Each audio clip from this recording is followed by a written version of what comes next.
All right. Hello, everybody. Welcome to NFL Chaos with Jeremy and Adam. It is Wacky Wednesday. It is that time.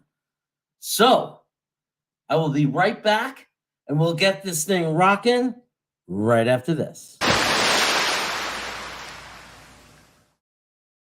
I would regret it if people look back at the first episode and you weren't on it. Yeah, well, I like that. It's called forward thinking. We have one of the worst beats in the world. We do. Our beat is horrible. Connor could shove that article up his ass.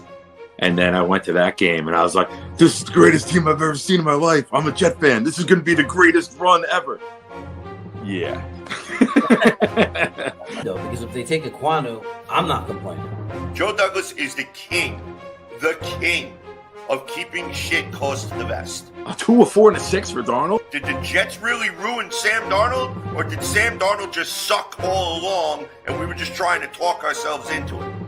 And Hamilton is a player who can potentially make a very big impact. And suddenly here we are today, you can't get rid of it. Right, it's like a plague. Joe Douglas was hired because he's not those general managers. Okay, Luscious. Somebody is going to fall just like Elijah Moore did, just like Michael Carter did. You know, what would, if you had one sentence to say to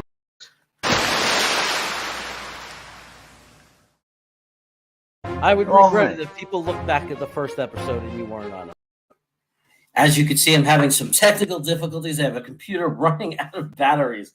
So I better get my guests in here as soon as possible so I can go away and it won't matter. So first, let me bring in my esteemed co-host. He gets mad really easily.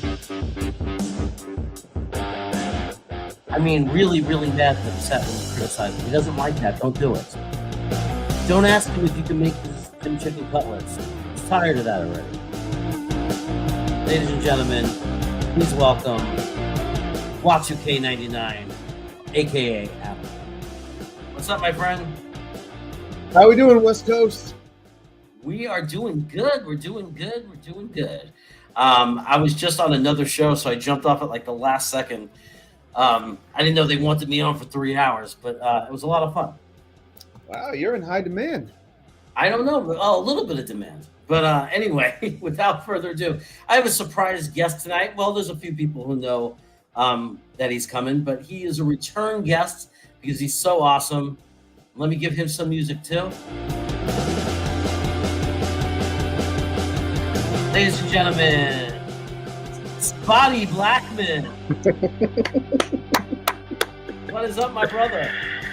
Tonight's a good night, my guy. How you doing? That was a little staticky for me. Was that staticky for you, Adam? Sound a little staticky. Yeah, pretty much on a Matt O'Leary level from the other night. Yeah. Uh-oh. I'm sure he loves that. Yeah. I'll let you fix that while I fix my issue. Okay. Anyway, big news in the NFL. Big news. We're going to have to talk about that. What's going on? Why isn't this working? It hits all of us at one time or another. So that was the longest intro in the world. And let me see. How are we going to do this? No, that doesn't work. Oh, there we go. That's there we go. All right. All right. Are we better now? That's a little bit better, right, Adam? Yeah, I think Spotty, I could hear you a little bit better. It's a little more clear, a little bit of echo, but still pretty good. Okay. Let me check it. That sounds good. Yeah, that sounds right. right. A little bit. Yeah, I think that's perfect. So I got a new computer today at work, and I thought that was a good thing, except for the fact that everything is different and everything is reversed. So I'm like putting cords across the computer to the wrong side. And this is just a nightmare. But I'm gonna put a question out there for you guys to answer while I fix this, and then I'll welcome everybody in the chat. So the question is, what do you think of the Aaron Rodgers contract, and what will that mean for us in the future if Zach Wilson was to hit it big? I'll take this one first, I suppose. First of all, I am not the least bit surprised that he is staying in Green Bay. And I don't think he should play any other place but Green Bay. That's where he is. That's where he should be. I consider Rodgers to be the most talented quarterback. I'm not saying the most successful quarterback, but the most talented quarterback I have seen probably of this generation. I think that in terms of a contract, I would love to have that problem because that means we have a quarterback who is even approaching that level. But you know what? As these contracts continue to go up, we've seen it with Allen, we've seen it with Mahomes, now we're seeing it with Rodgers. You know, you start looking at the pay scale and quarterbacks who are just decent, like going to recent guys like a Phillip Rivers or a Matt Ryan, those types of players, they're going to want, they're going to be asking for higher and higher contracts. But you know what? As the salary cap continues to grow in the NFL, as the revenue increases, you know what? That's fine. You can pay these players more money as long as there's a larger salary cap. It's just a matter of what percentage of the cap are they taking up. That's my big concern. So, yeah, as Zach Wilson continues to get better and continues to grow, I can only hope that that he is worthy of a contract that approaches 20, 30, 40, or dare I say 50 million. $50 million. Yeah, right. Imagine that kind of money. So that certainly is a difficult problem to have, wouldn't it be? Right. That'd be beautiful. In regards to Aaron Rodgers, how difficult would it be to move Aaron Rodgers? Just thinking in terms of if you wanted to try to trade Aaron Rodgers, what do you get for him? Right. I don't know if we're talking about what we saw from this last little what's the guy in Seattle? I'm sorry, Russell Wilson. Well, I'm having a senior moment over here. Excuse me. Yeah, but the compensation would absolutely be ridiculous. The circus that would come behind it, I think, would also be pretty difficult. I think Aaron Rodgers, in terms of how he ranks amongst quarterbacks that are in the league right now, it almost reminds me like Dan Marino. Dan Marino was like head and shoulders above all the other quarterbacks in the league at the time when he was actually doing what it is that he was doing physically, right? You could just see it was different. You could see he was just a better quarterback, right? No rings. Aaron Rodgers has one, but I mean, we're talking about a long career here with Aaron Rodgers. It's difficult. How much they paid him, I think, it has more to do with his name than it actually has to do with actual championship production. I think, Adam said it, as simply as you could possibly put it in this case. If Zach Wilson is that good, pay him. That's the point, right? That's what we want. That's the idea. That's why we drafted him. Yep.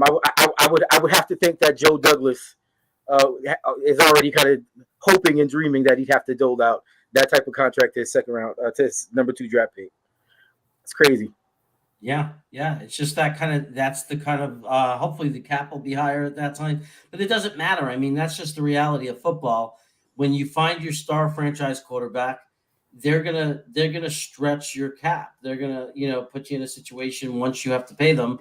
It's just the way it is. And then the whole idea is because you have one of those top tier quarterbacks, if that's your situation, you're okay because it's such an advantage that you don't need as much money as other teams for the other positions. You get by because you have one of the hardest positions to fill as far as top tier.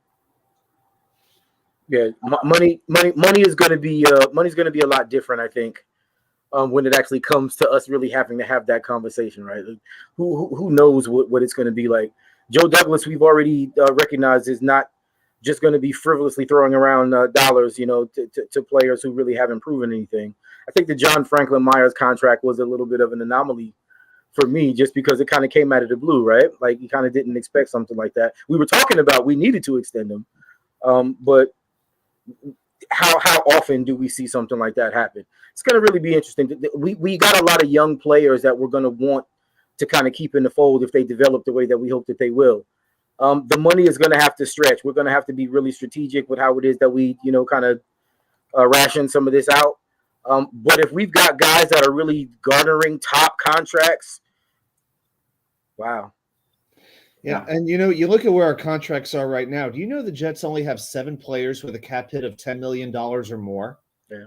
That's not a whole heck of a lot. I mean, and two of them are, I'll just go through the list. CJ Mosley, 17.5. Carl Lawson, 15.3, who hasn't played it down yet. Corey Davis, JFM. George Fant, 11 million. Quinnen Williams at 10.5 and Connor McGovern at 10.3. This is, and by the way, who's next on the list? Zach Wilson, making less than $8 million. Right. So this is, the point is we are not in cap hell. We have cap flexibility. We have salary cap space. So if you have the opportunity to upgrade this team now, and the Jets absolutely do, you take advantage of it before you have to pay those premium contracts to those players in those premium positions. Obviously, I'm talking about Zach Wilson before you have to pick up the 5th-year option and his contract goes through the roof potentially. So this is where you can sign a big outside player like a Marcus Williams, hypothetically, or a Laken Tomlinson, or you want to get crazy Chandler Jones, what the heck? Not that I think that's going to happen. But you can spend like $10, $15 million on a guy before Zach's contract really kicks in. We think of it in terms of, how much are we going to pay Quinnen, right? When it comes time, obviously, with the option and everything, what are we going to, when it does come time to extend him, is that going to be a question of if this guy is a $20 million guy? You know what I'm saying? In terms of, are we going to try to re-sign CJ Mosley? What are we going to do when it comes time to have to, kind of figure out Corey Davis's contract? And all of these things, kind of don't happen in a vacuum. Zach's contract is obviously going to garner the largest chunk, but Joe Douglas is going to have to be really smart about how it is that we assemble pieces. I think that's why these mid-round draft picks that we're going to see coming up is really going to determine a lot, I think. In terms of maybe adding some depth, it's going to give us some opportunities to be a little more flexible the more talent that we add. So what I'm going to do now is I didn't get to welcome people in the chat, but I like those points. Impact players cost money. So the real decision is, who are you going to spend the money on? Who are the impact players? Who are the players that equal wins? It's not about popularity contest. It's not about loyalty to a lot of people are saying, pay Marcus May because he's been a good guy. You can't do that if you want to win. You have to save the money for the impact players because the money's not always going to be there, especially when we're taking all these great draft picks, right? These guys, we want these guys to pan out. Well, guess what? That means we're going to have to pay. But anyway, welcome Pure Adrenaline Fantasy Sports. That's the Postman, John Post. We got Owen here. We got Matthias Simon. We got Gitmo Bob ready to go. Oh, the guys. He's on time, which is great. And we got someone I don't recognize, Young Spaghetti 17. Welcome, Young Spaghetti. I like spaghetti. You guys like spaghetti? I like spaghetti. Huge spaghetti guy. I have an idea who this might be. I'm just going to leave it at that. Okay. I have an idea. Okay. Hey, Spotty, I got a feeling Young Spaghetti might ask you to start dancing in a little bit. I'll leave it at that. Yeah, okay. I don't know. The Mean Cabbage Patch, but that was a while ago. We got Nick. Right? Something. I might pull the muscle if I do something. Sorry. We got Nick Shine, who might join us later. We got Josh G. That also looks familiar. Oh, I know why it looks familiar, because that's my wife and dog in the picture. So apparently my wife changed her name, but she cannot stay hidden. Okay. Oh, I had to change my name because apparently I'm a therapist. Nice. Oh. She did. She had her first patient today in her internship. Congratulations. She's getting her MFT, marriage family counseling. Okay. Nathan Colgrove is back tonight. Welcome back, my friend. John Silva, always good to see you. Turn down your gain, Spotty, he says. That's how you get static away. You turn down your gain, and I'm not saying that I would know what that means or what I would do, but I think that's a microphone reference. I have an idea. What's up? I have an idea. Yeah, I got a few people asking about the mic. Yeah. Tom Bon Jovi came in on a steel horse. He's wanted, dead or alive. I always mess that up. How you doing, Tom, my brother? And Mess, who actually came over. I was on a show tonight with the boys from the Bronx, or Big Blue. I'll give the exact name. I'm going to put their link in my About column because they're good guys. They have basically Giants and Jets fans on the panel, guys from New York, and they invited me to be on. It was a fun time, and Jets Mess came over and just said snacks in the comment chat, and they read it out. They thought he was talking about somebody else. And I said, no, he's my guy. He just wanted to see this. He wanted me to confirm that, yes, I have snacks ready to go. And I got a question for you about that. So, are you like still on the same can of wafers you've had for a while, or how often do you go through one can of wafers? well, this can is the same because I went on a diet last week. Although I kind of fell off of it. There's a little bit left in here, so I'm probably gonna have to buy some more wafers, to be honest with you. But my wife keeps getting a lot of good stuff, so I'm not just a one snack guy. There's a lot of things I like. But anyway, Rusty Spooner's here, saying what's up to his Jets fan. What up, Rusty? That's my guy. All right. Stud City's in the house. He's the winner of a T-shirt the other day, like Gitmo Bob was. Okay. These guys are all happy. I think it's hysterical, this Trubinsky thing. I love it. It's like, Trubinsky is not good. 15 million. Doesn't matter. Yeah. You know what? Realistically, it kind of doesn't, right? Like there's 32 teams, and there's really only how many really good quarterbacks? Yeah. I if I was Aaron Rodgers and I really cared about a Super Bowl, I'd say, how many millions of dollars do I need? And I would say, just let me save some of this money and get some more help and some more players. Yeah. I got Jeopardy. I got insurance companies paying me all kinds of money. I don't need to make it all here. But apparently he wants the money. So who knows? Maybe I'm still trying to figure out how they could sign Aaron Rodgers to that contract and franchise Devontae Adams. I mean, is the cap just a theory, or does it actually exist? I'm wondering about this. Well, I think this is like a 2 year, 3 year possible, kind of deal. I know the contract says 4 years. right. Do we think Aaron Rodgers is going to be viable to be that guy for another 4 years? It sounds like it's going to be year to year. The way that I think every offseason it's going to be a whole thing. Are you going to stay? Are you going to go until he finally does go? I think that's the way it's going to be here. Anyway, Afram is here. Man, thanks for all of you for being here. I want to make sure I didn't miss anybody. My brother Lee is here. Owen is here. Owen, thanks for all your support, buddy. What's up? Glad to see you. Dom C is here. Dom C is my brain. He's the brain behind the baldness. And Nick Shine, Nick, you got the link. Why don't you come on in here? And the reason I'm bringing on Nick, guys, is surprise, surprise. I have to run to the pharmacy. My dog is sick, and I have to pick up a prescription for him.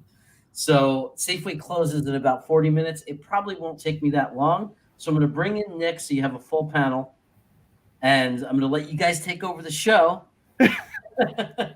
We did not rehearse this, ladies and gentlemen. Right. This is unrehearsed. I dropped this on them. It's kind of like an emergency kind of situation. Nick, get your butt here as fast as you can. Because you thought NFL chaos without Jeremy. Right. We're going to have NFL chaos without Jeremy for a couple of minutes. Is my mic still popping right now? Sounds good. It Is sounds it better? It's definitely gotten better. It's definitely gotten better. Yeah. So hopefully Nick Shine will get on here soon, so I can run to the pharmacy. I'll get back. We got a long night ahead of us. Don't worry. I know it's kind of odd, but it's it adds to the whole allure of you never know what you're going to get on Wacky Wednesday. Sometimes you never know what you're not going to get, so you're going to have to somehow do without me. So I've been found out. The dog's not sick. I'm making a pizza run. That's not true at all. I definitely know who Young Spaghetti 17 is. He's already. Is he already giving himself away? He's giving himself away. He likes salad. He couldn't resist. He couldn't resist. He couldn't do it. He could not stay. Couldn't stay alone. Scotty, don't take this the wrong way, but do you have a wife? And if you do, hide her. Yes, I do, and she is not here. She will be soon, though. She will be soon, though. So Jets fan loves Nick. So you see, Nick is going to be a good substitute for me. You know what I mean? He's saying it's very risky if everyone likes the show without me. Well, we take that risk. If I have to just be the host that hosts the good people, then that's what it'll be. What could I tell you? That's why they call me the Chaos. So anyway, let's get back to business. So I wanted to talk about free agency a little bit. And here's a question for you guys. What do you think, if you put any thought into it? I've been going back and forth in my head about right guard. the possibility of taking pressure off of us, that if Icky is not there and Zion Johnson doesn't make it to the second round, we find ourselves in a really bad hole. So free agency, there's two guys I really like that would take care of the problem before we even get to the draft. One is named Laken Tomlinson from San Francisco, and the other name is his last name. I don't know if his first name is Daniels. James And Daniels. what I like about Daniels is he plays center and guard. He can play center. I like the versatility. What do you think about those two guys? And are you thinking of other offensive linemen in free agency? Well, those two guys are really the names, right? Or at least the top of the list for anybody that's really kind of thinking about this in any serious kind of way. Tomlinson would be perfect, right? He's coming from that same type of offense. Would be an immediate scheme fit, would step in and obviously be an upgrade over a guy like LDT, who I guess for all intent and purposes, was better than what we had, but still, I'm not sure if he's a quality starter, a guy that I kind of want to build everything around. I think James is. I think he's a quality guy. I honestly don't know a lot about him to actually say how much better we would actually be. But I do think that most of it would just be better than what it was. We've been struggling for quite some time, and even having decent offensive line conversations, I think is I don't know. It's good that we have that right now. I don't know. I think the draft is probably where they're going to address offensive line.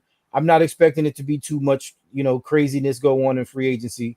We'll see how it shakes out. But both of those names, either of those guys are here, and I'm happy with it. Okay, so I am going to do one thing right now. Again, my dog really is sick, and I got to get him these antibiotics as soon as possible. So what I'm going to do is add our guy. He's here. I know you love him, everybody.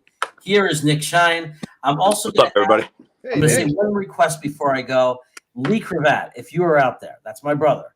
You're the only person who could still highlight the chat for us and highlight different chats and comments. If you are around, and he doesn't even know how to do this, sign into StreamYard. Okay, sign in, and then go open up the show that's happening. Enter the studio, and you'll be able to control the chat. So if you're available, Lee, go and do that for me. If not, sorry guys, we're not going to be able to highlight the chat, but these guys will read the chat and respond to your questions. Thanks a lot, guys. I will be back as soon as possible. Good luck, buddy. All right. Yes, all right. Be safe. What's up, guys? All right, Nicky boy, what's going on? Nothing. So, how much are we going to talk about Jeremy now that he's gone? Right, all of it. Let's begin. I've nothing to say, really. He's going to come back with like pizza sauce on his cheek, confectionery sugar on his shirt. Different shirt. Watch, different shirt altogether. So, what are we talking about? I caught a little bit of it there. Then I had to get set up. So we're talking about the offensive line and who's available and how we're going to upgrade it, particularly the interior part of it. Now, when Jeremy said he had two names, he actually mentioned the two names that I had in mind, Tomlinson and Daniels. Yeah. Yes. Yes.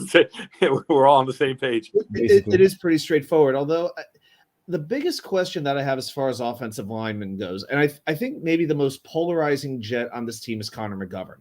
It seems like people love him or hate him.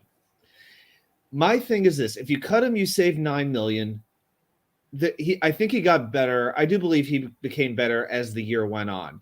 But you hear a lot of people talk about, do we move him over to right guard and draft a Tyler Linderbaum? Do we sign a safety like a Bradley Bozeman from Baltimore, who would be a pretty good pickup? Very, very good center.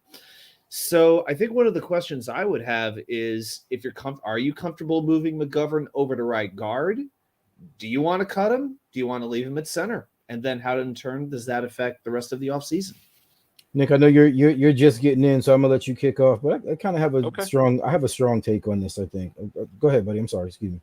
First things first, you cannot cut him until you have a replacement. You don't cut him and hope you get Ryan Jensen. You don't cut him and hope you get Daniels. You get somebody first, and then you cut ties. Because I believe we save $9 million whether we cut them before or after June 1st. It's the same savings, so there's no benefit of doing it now or waiting. You can wait until you have a replacement. Now we were tied. I saw an article this week. We are tied to interest in Ryan Jensen, but I kind of take it with like a grain of salt, because one thing we've learned during the Joe Douglas regime, there's no leaks. There's I don't know where these rumors or the Jets are tied to this or interested in this. Right. It's okay. You think the Jets might want a center, so you throw the Jets out there, but there's no leaks coming out of Florham Park, so I don't get where it's coming from. No. We got left guard situated. We have 2 tackles. It's right guard and center. What do we do there? Daniels can play both. Tomlinson's available. Jensen is available. You got somebody like Zion Johnson who can play guard center. I don't think he makes it to us at 35. I find it very hard for him to get past the Dolphins at the end of round 1, who need to build their line. And then that should be a main target for them. Does Joe like him enough? Because they saw him at the Senior Bowl. Do they like him enough to jump the Dolphins and maybe trade 35 and a 4 to get up ahead into that like 25, 26 mark if they miss out on Icky and Linderbaum, if they decide not to go that route early? The thing that's great about the way Douglas is structuring this, it's players with versatility. It's players that can play multiple spots, and that improves your value, right, to the team. Guys get injured, guys miss time. We had COVID the last 2 years. Guys are missing games.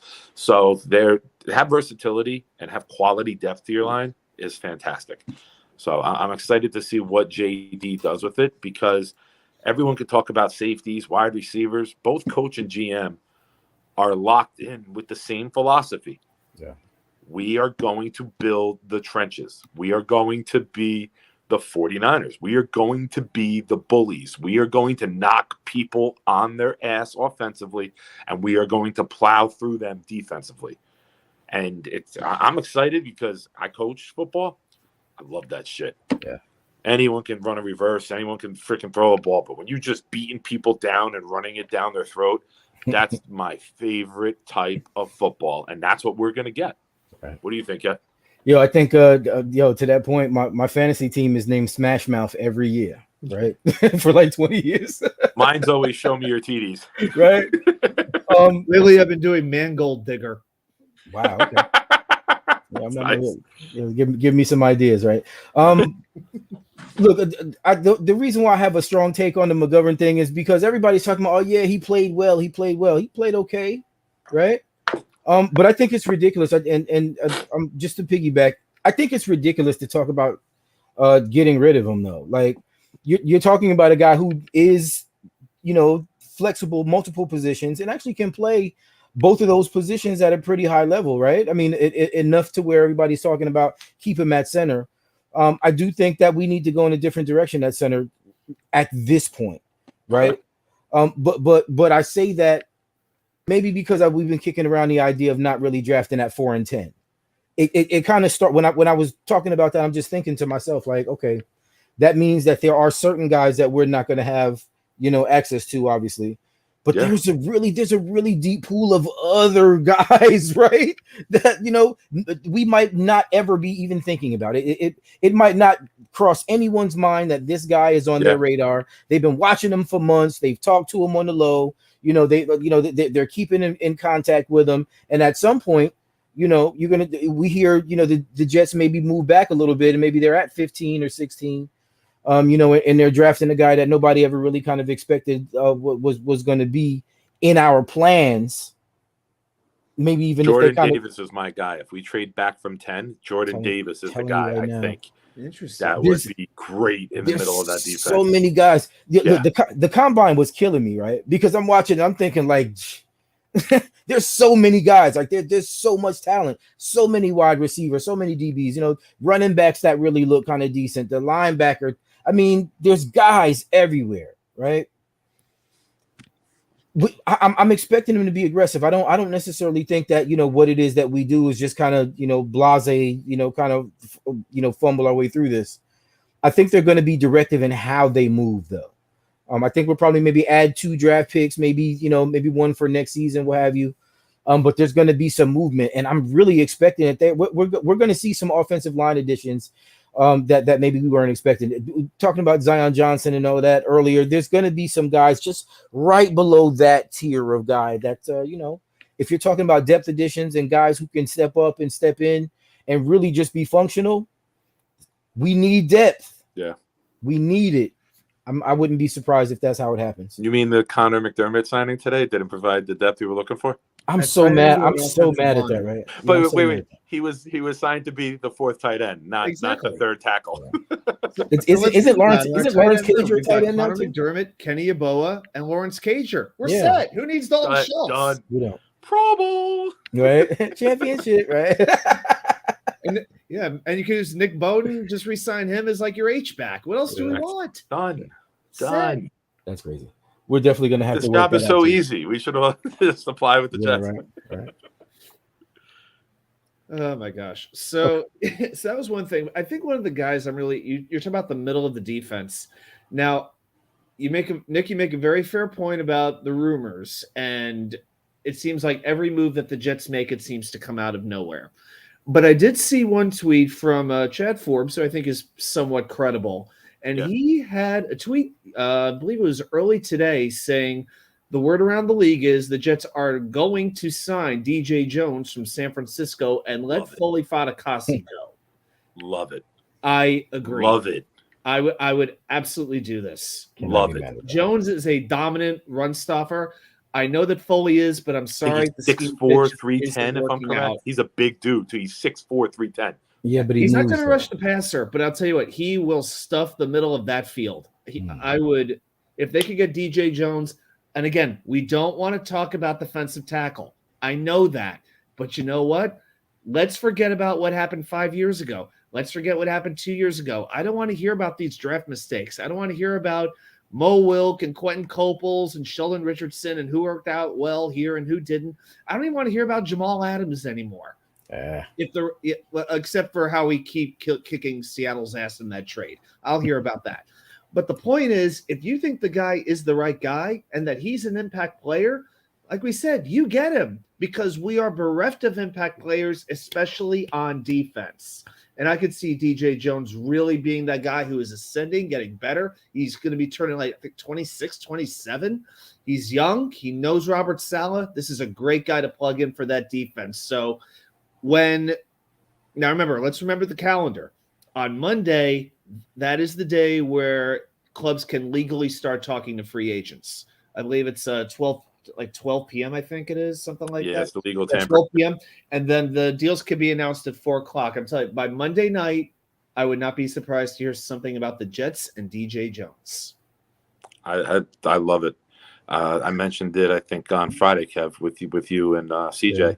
Yeah. That CBS Sports last week on Instagram had top 10 underrated free agents. And I told the guys, this is the list Jets fans should be looking at because this is where JD is going to shop. Forget the elite market-setting guys. That's where Joe Douglas is going to build his veterans, and he's going to draft his stars. He's not living on the top dollar in free agency. It's just not where the team is at. You're going to bring in somebody like him, maybe 3 years, 20, maybe 4 years, 26, 28, and maybe that much. But what do the 49ers do? They said it in the Cowboy playoff game. 5 minutes into the game, and they had already rotated 9 defensive linemen in the game. Defensive linemen and offensive linemen, when they are good, they make everyone else around them better. Linebackers aren't getting off blocks. Cornerbacks are covering for less. Safeties can blitz. I mean, there's so much you can do when you have an elite offensive and defensive line. On offense, receivers have more time to run routes. Running back got better holes. Quarterbacks got more time to throw. Those two things, and the two things that Salah and JD focus on, will make the team better quicker because now other guys can do their job based off of them. I think it's the number one target. I think Tomlinson and Jones. Salah gets on the phone at 12:01, calls them up. I want you here. You're going to help us. LaFleur's calling one. Salah's calling the other. And I think very quickly in a free agency, you see that we lock up a guard and a D tackle to solidify the middle of the trenches, which is very, very important. You saw how we got ran over last year. God, I'm so nervous to say they're going to sign anybody. They've signed Connor McDermott. Like, I'm gun shy right now. Like, I don't want to say they're going to sign anybody because I didn't expect that this was going to be the first thing that we were talking about, right? Like, oh man. But you need that. You yeah. need those 1 year deals of guys who are hold the fort. You know, the old Parcells thing. You need the stopgap player. I was just talking about depth, right? So that's kind of where we all it is. hope he doesn't see the field. If it is, it's a trick play to the tight end. Like that's it. That's the only time we want to see him lining up. And then we still got what, Dan Feeney, right? Who I thought was a bum. Feeney's a free agent. He's free agent. He was a 1 year deal. Van Rotten, I call him Ryan. He's about Morgan to get cut Moses too. is a free agent. Yeah. A lot. By the which gives us more excitement to know that we re-signed Connor McDermott or to know that we're into talks with Joe Flacco. I don't think Flacco's a bad thing. We all went nuts last year because we didn't have a veteran, and then we had a trade for one when Zach got hurt, right? Oh boy. So the same thing as McDermott. We hope he doesn't play. We hope Wilson plays all 17, but it can't hurt to have a guy who's been in the league for that long with Zach for training camp. Just even sitting in the room, right? Part of he sees. Part of what it is that we were really needing to see from Zach last season was, you know, that maturation after LaFleur went up in the booth, right? Now you don't have your binky, right? There's nobody to hold your hand. You know, pull your skirt up a little bit, and let's go ahead and let's get the game going. That I think is that's what Flacco adds, though. Flacco adds that maturity to the conversation. And the top two quarterbacks yesterday, Rodgers and Wilson. Hey, Joe Flacco has the same amount of rings as them, right? So you could look at it that way too. They all got one ring. All right, just looking at a couple of chats here. Let's see. Gitmo Bob McDermott is this year's Feeney minus the mullet. All right. By the way, hello to Friggle D. That's Haven't seen Friggle D in a while. It's very good to see him. Really is. Friggle in the chat. Mullet. Let's see. Dark Soldier's asking me a question. Who would you want our third quarterback to be? Flacco makes the most sense, despite me not liking him. We'll leave the last part out. No. As a third quarterback, absolutely. But are we keeping Mike White? You know, I don't want to lose White and have Flacco be the second quarterback. I want Flacco to be the last guy that we see. You know, you want him on the sideline all the time, you know, and never on the field. I'd prefer to see somebody else. I'll just be honest. I'm not sure if I am as enamored with Mike White as anyone. I don't know. I could see it being somebody else. I'll just put it that way. If we do end up signing Joe Flacco, I could see it being somebody else. I mean, you know, we could always sign Trubisky for that $15 million to be our backup. Let's not even speak anything close to that being into existence right now. I commented earlier, man. I know people shit on Trubisky. After you saw what Nagy did, it's like an act of God that Mitch Trubisky went to the playoffs twice as a quarterback. And it took Cody and then you saw what Trubisky cost him that game against Philadelphia. That's it. You saw what Nagy did this year without Trubisky, and they were awful. Yeah, so I thought Nagy got a Nagy's awful, and Trubisky can go somewhere else and really play a little above average, right? Like we don't expect him to be a top 10 quarterback, but the right system, handing off to Jonathan Taylor with the Colts, 30 times a game, he might not be too bad. Well, I mean, who couldn't you say that about? I mean, right now, Indianapolis' backup quarterback, you know who that is, right? James Morgan. Oh, wow. He could succeed in that system, handing it off to Jonathan Taylor 35 times a game. Usually when Jets leave, I unfollow them on social media, but James Morgan's fiance or girlfriend is worth keeping the follow for every time that surprisingly pops up a picture every 2 months. Opens Google. Let me go ahead and take a look at this. He's done well for himself, with respect to James Morgan. Okay. The captain. He did something right. Yeah. The conversation about quarterbacks is a good one anyway, though. Just kind of considering we're talking about Russell Wilson, we're talking about Aaron Rodgers, we're talking about a shuffle of teams that are going to need quarterbacks in the draft, and is this going to be this big ass rush to try to move up seriously, or is everybody just kind of got to play it because they know that those quarterbacks really aren't going to be so highly demanded, right? There's two guys really right? Pickett and Pickett, Willis. Matt Corral. Love has fallen off a little bit, but Willis, after the Pickett, pro days, Corral. Who's the one other guy? after Yeah, the but pro days, no, these guys I'm talking. skyrocket. I'm talking about these. I'm talking about top 10 kind of quarterback selection. Corral had that talk in January, and then it so? fizzled out a little bit. So it's curious to see if it sparks back up after his pro day when he throws. I think in general, quarterback is just kind of being muted by so much of the other stuff. It's interesting, but you're absolutely Seattle right. Now though has a top 10 pick with the trade. Yeah, I think, and they need one. They need one. I wouldn't. Here's why.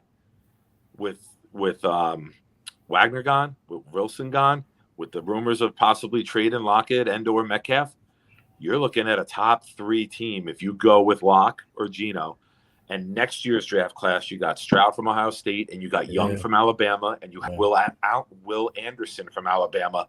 Yeah. You have a much more elite top of the draft next year, where if you're Seattle, shit the bed. And your rebuild can change very quickly with 2 1s, 2 2s each of the next 2 years. You hit that quarterback, you get a top 2 pick next year, and you lock one of those quarterbacks down, and then you were able to get some trench guys and skill guys in these first 2 rounds. I mean, you still got the human anchor Jamal on your team. I think they trust Pete Carroll to do that, though, right? I think that's. I'm surprised they kept Pete with tearing this down. Look, as of right now, he may still go. It's possible, but I think I would trust Pete to kind of get it started, if nothing else. You know what I'm saying? Like, he's going to be steady. He's going to be able to hold the locker room together, even if the team is bad, right? I don't know. I think Pete might be the guy, even if it's just for maybe another year or so. Maybe they can determine within that time what their next step is going to be, right? I do like the idea of waiting till next season, but then I also don't like the idea of kind of the damage that it does to the other guys on your team, right? Yeah, we can hear you. Everything all right? Uh-oh. Something just happened. Now we can't hear you. Now we can't hear you. Now you're off. Uh-oh. Shine's worn off. Well, maybe he'll be back. We'll see. Yeah, I think he have some technical things. He'll work it out. Hold on one second. I'm sorry. I was trying to get back to the chat. I thought I saw some I'll take a look and see what the chat has. Let's see here. So, guys, if you have any questions, hey Nick, you back? There he is. We could see you, but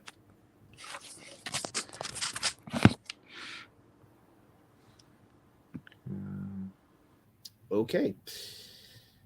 Uh-oh. Yep, shines were off. Is my mic any better right now, Adam, or am I low? Or, okay. Yeah, you're good. Yeah, no issue with your mic. Uh-oh. Oh yeah, hold on. Man, somehow the virus hasn't caught me yet, guys. Let's hope and pray it doesn't get me next. Well, I guess I'm going to be flying solo for a few minutes here. Oh, now we know why. Jeremy's back and muted.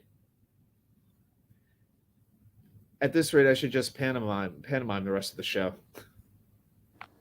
Oh, okay. We got Nick back. All right, Here we go. Oh, good. Perfect timing. My son called to say goodnight, and if the call pops up, the audio cuts out on the show. And I was like, oh, man. I'm like, if I answer this call, I can't get back in the show. But, Jeremy, perfect freaking timing. Kudos to you, brother. What happened to Kev? He's good. Why do you think I have him on whenever I can? Of course he's good. I'm still here. Musical chairs is over. I only get the best. We're making moves right now. Listen, look, I feel like I feel like this is the cool kids table right here, right? I love coming on. Wait a second, what happened here? I left and we had 18 people on the stream. I come back and there's 28 people. Should I be leaving? We talked about you the whole time. Right? It was bad. You have no bitterness. You're gonna have to go back to the tape on this one. The first thing I said is he's coming back with pizza sauce on sheet, confectionery sugar on his shirt. Yeah, he still got the same shirt on though. Okay. Yeah. Or he has 2 of that shirt for this reason. Ooh, look. all my good friends showed up when I wasn't here. Iwan is here. Friggle D is here. I love it. The goatee bunch, the New York Jets Brady bunch. Oh, How's that? You like that?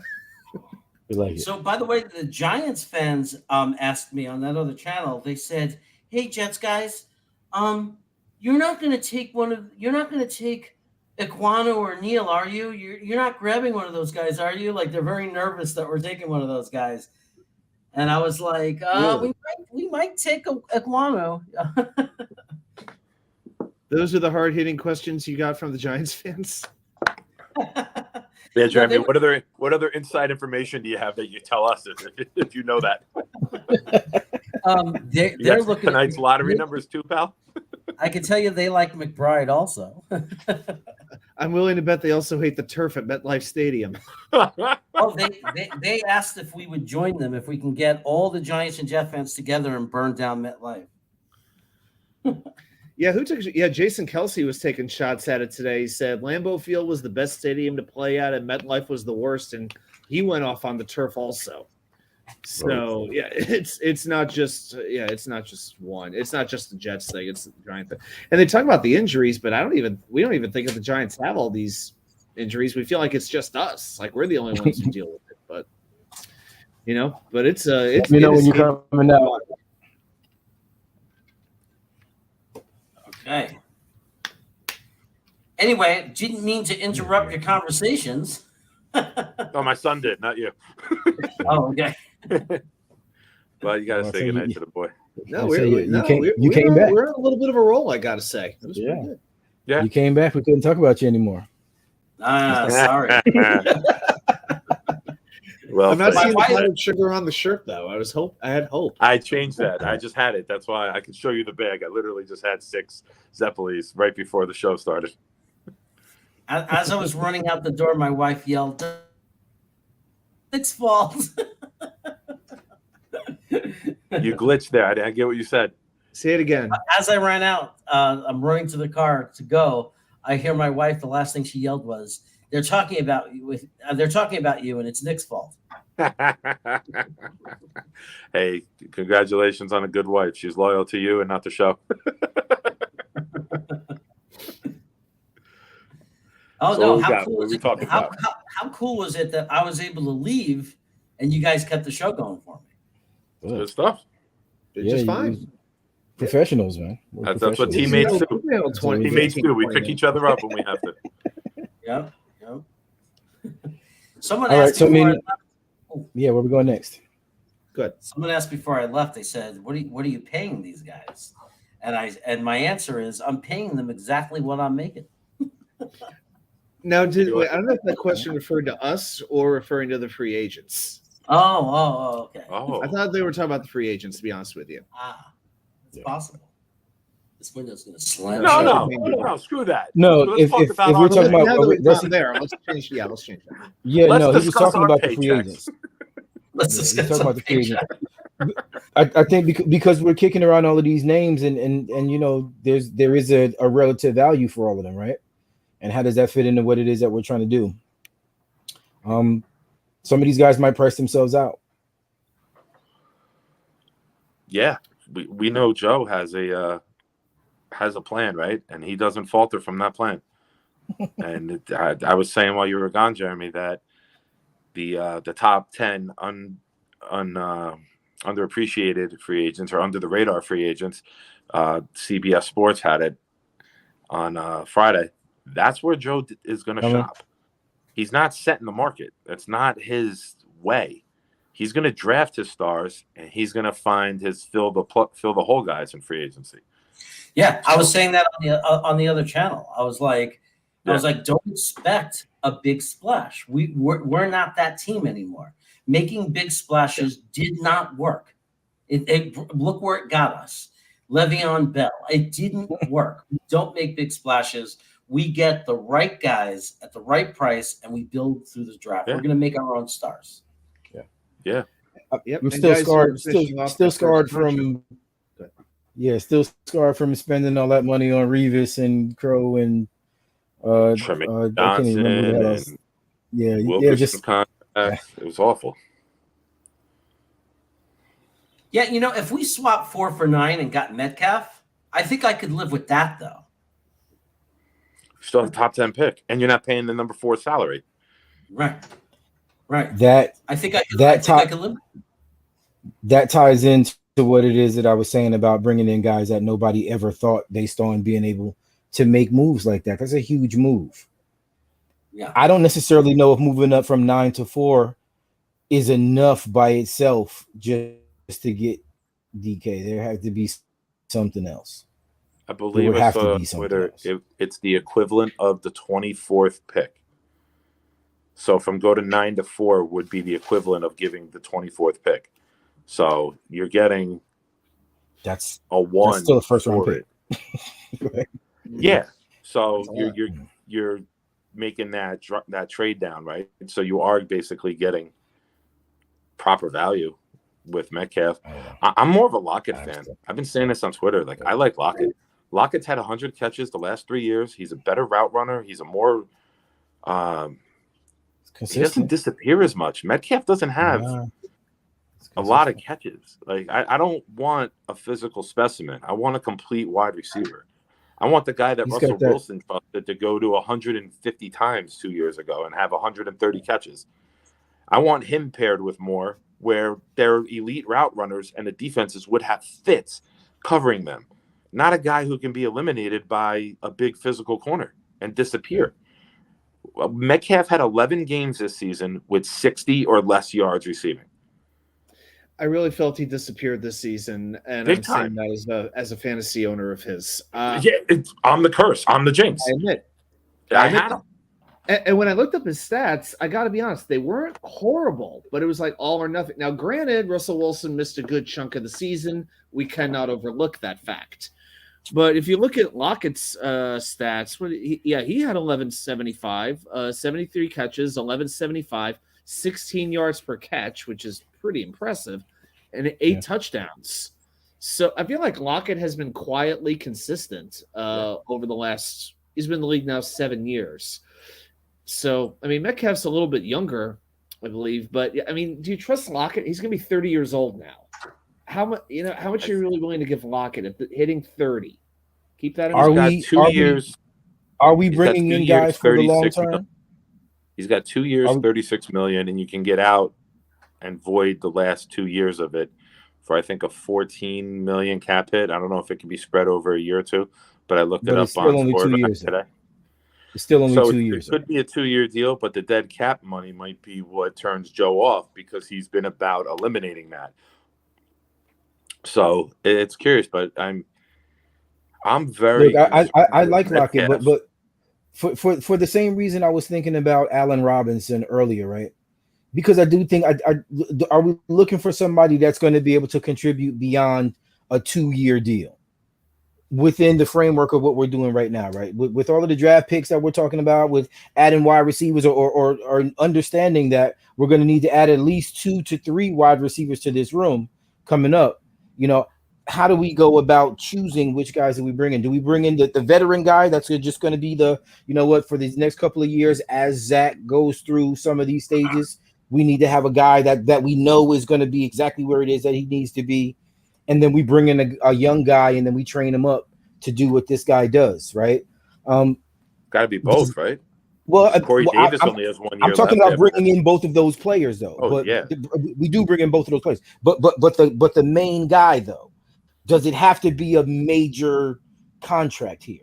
Does it have to be a $18 to $20 million guy, or can it be one of them?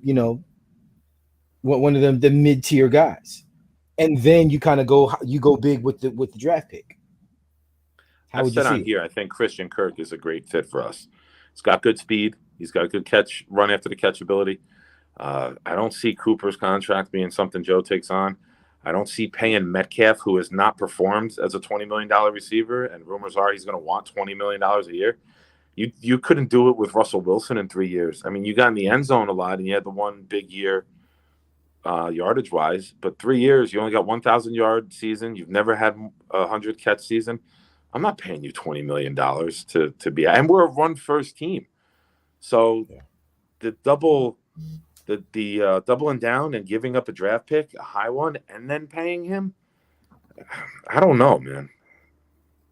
I'd be surprised if Joe did. Lockett's just a better receiver. Lockett is just a better receiver.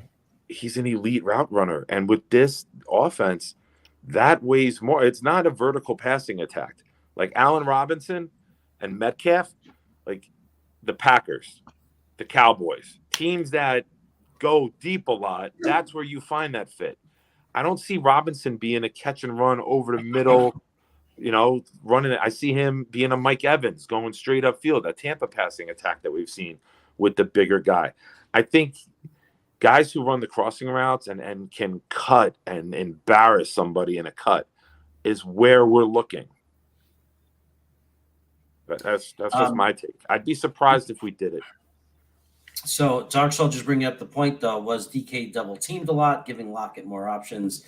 But wouldn't that be the same situation in New York when you have Elijah Moore, a rising star? You got Corey Davis, who's Zach's favorite target.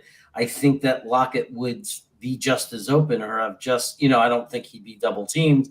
So I don't think it's relevant to Lockett as far as Lockett being a Jet, because I think we would have 3 really solid receivers in a scenario where you're talking Lockett, Elijah, Corey Davis. So I don't see it being an issue that suddenly it's like we're bringing Lockett in and he's the only receiver in town and suddenly he's going to be double teamed and not the same guy. I think he's going to have about the same attention and the same coverage that he had in Seattle and New York. Well, it's not double teamed when you have safety help over the top. It's eliminating a one-trick pony, right? If you're going deep, you keep your safety back, right? And if he gets beat, you have help. Yeah. So it's more of the scheme to eliminate it than so much as a Calvin Johnson would get double teamed with 2 guys on the line, right in front of him. Doesn't matter. Calvin Johnson saw straight up double teams. Metcalf, you keep a safety back on that side of the field to scare the quarterback off from throwing it. Yeah. So Jets Fan 4 says that Garrett Wilson is everything you're saying right now. Great route runner. If we trade back a little bit, I love Jameson Williams, and that if we say we trade back with Pittsburgh, they jump up, and at 20, if Jameson is still there, that would be a steal, man. To get that guy at 20 coming, I know he's coming off the ACL, but to have that kid for the future, he reminds me of Devontae Adams. His footwork is insane. For the future, yeah. I mean, the latest I'm hearing, don't expect him on the field until midway through the season. Now, I think this is a situation where we need to start winning games. I mean, this fan base is not going to accept another 3, 4, 5 win season. So do they feel the pressure thinking we need a contributor now? It's like they may love the talent of Jameson Williams, but the availability trumps everything else in their case, I think.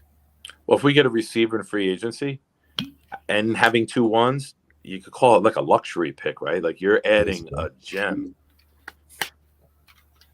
Yeah, Grandizer, you missed the wackiness. I left the show for like 25 minutes. That was pretty wacky.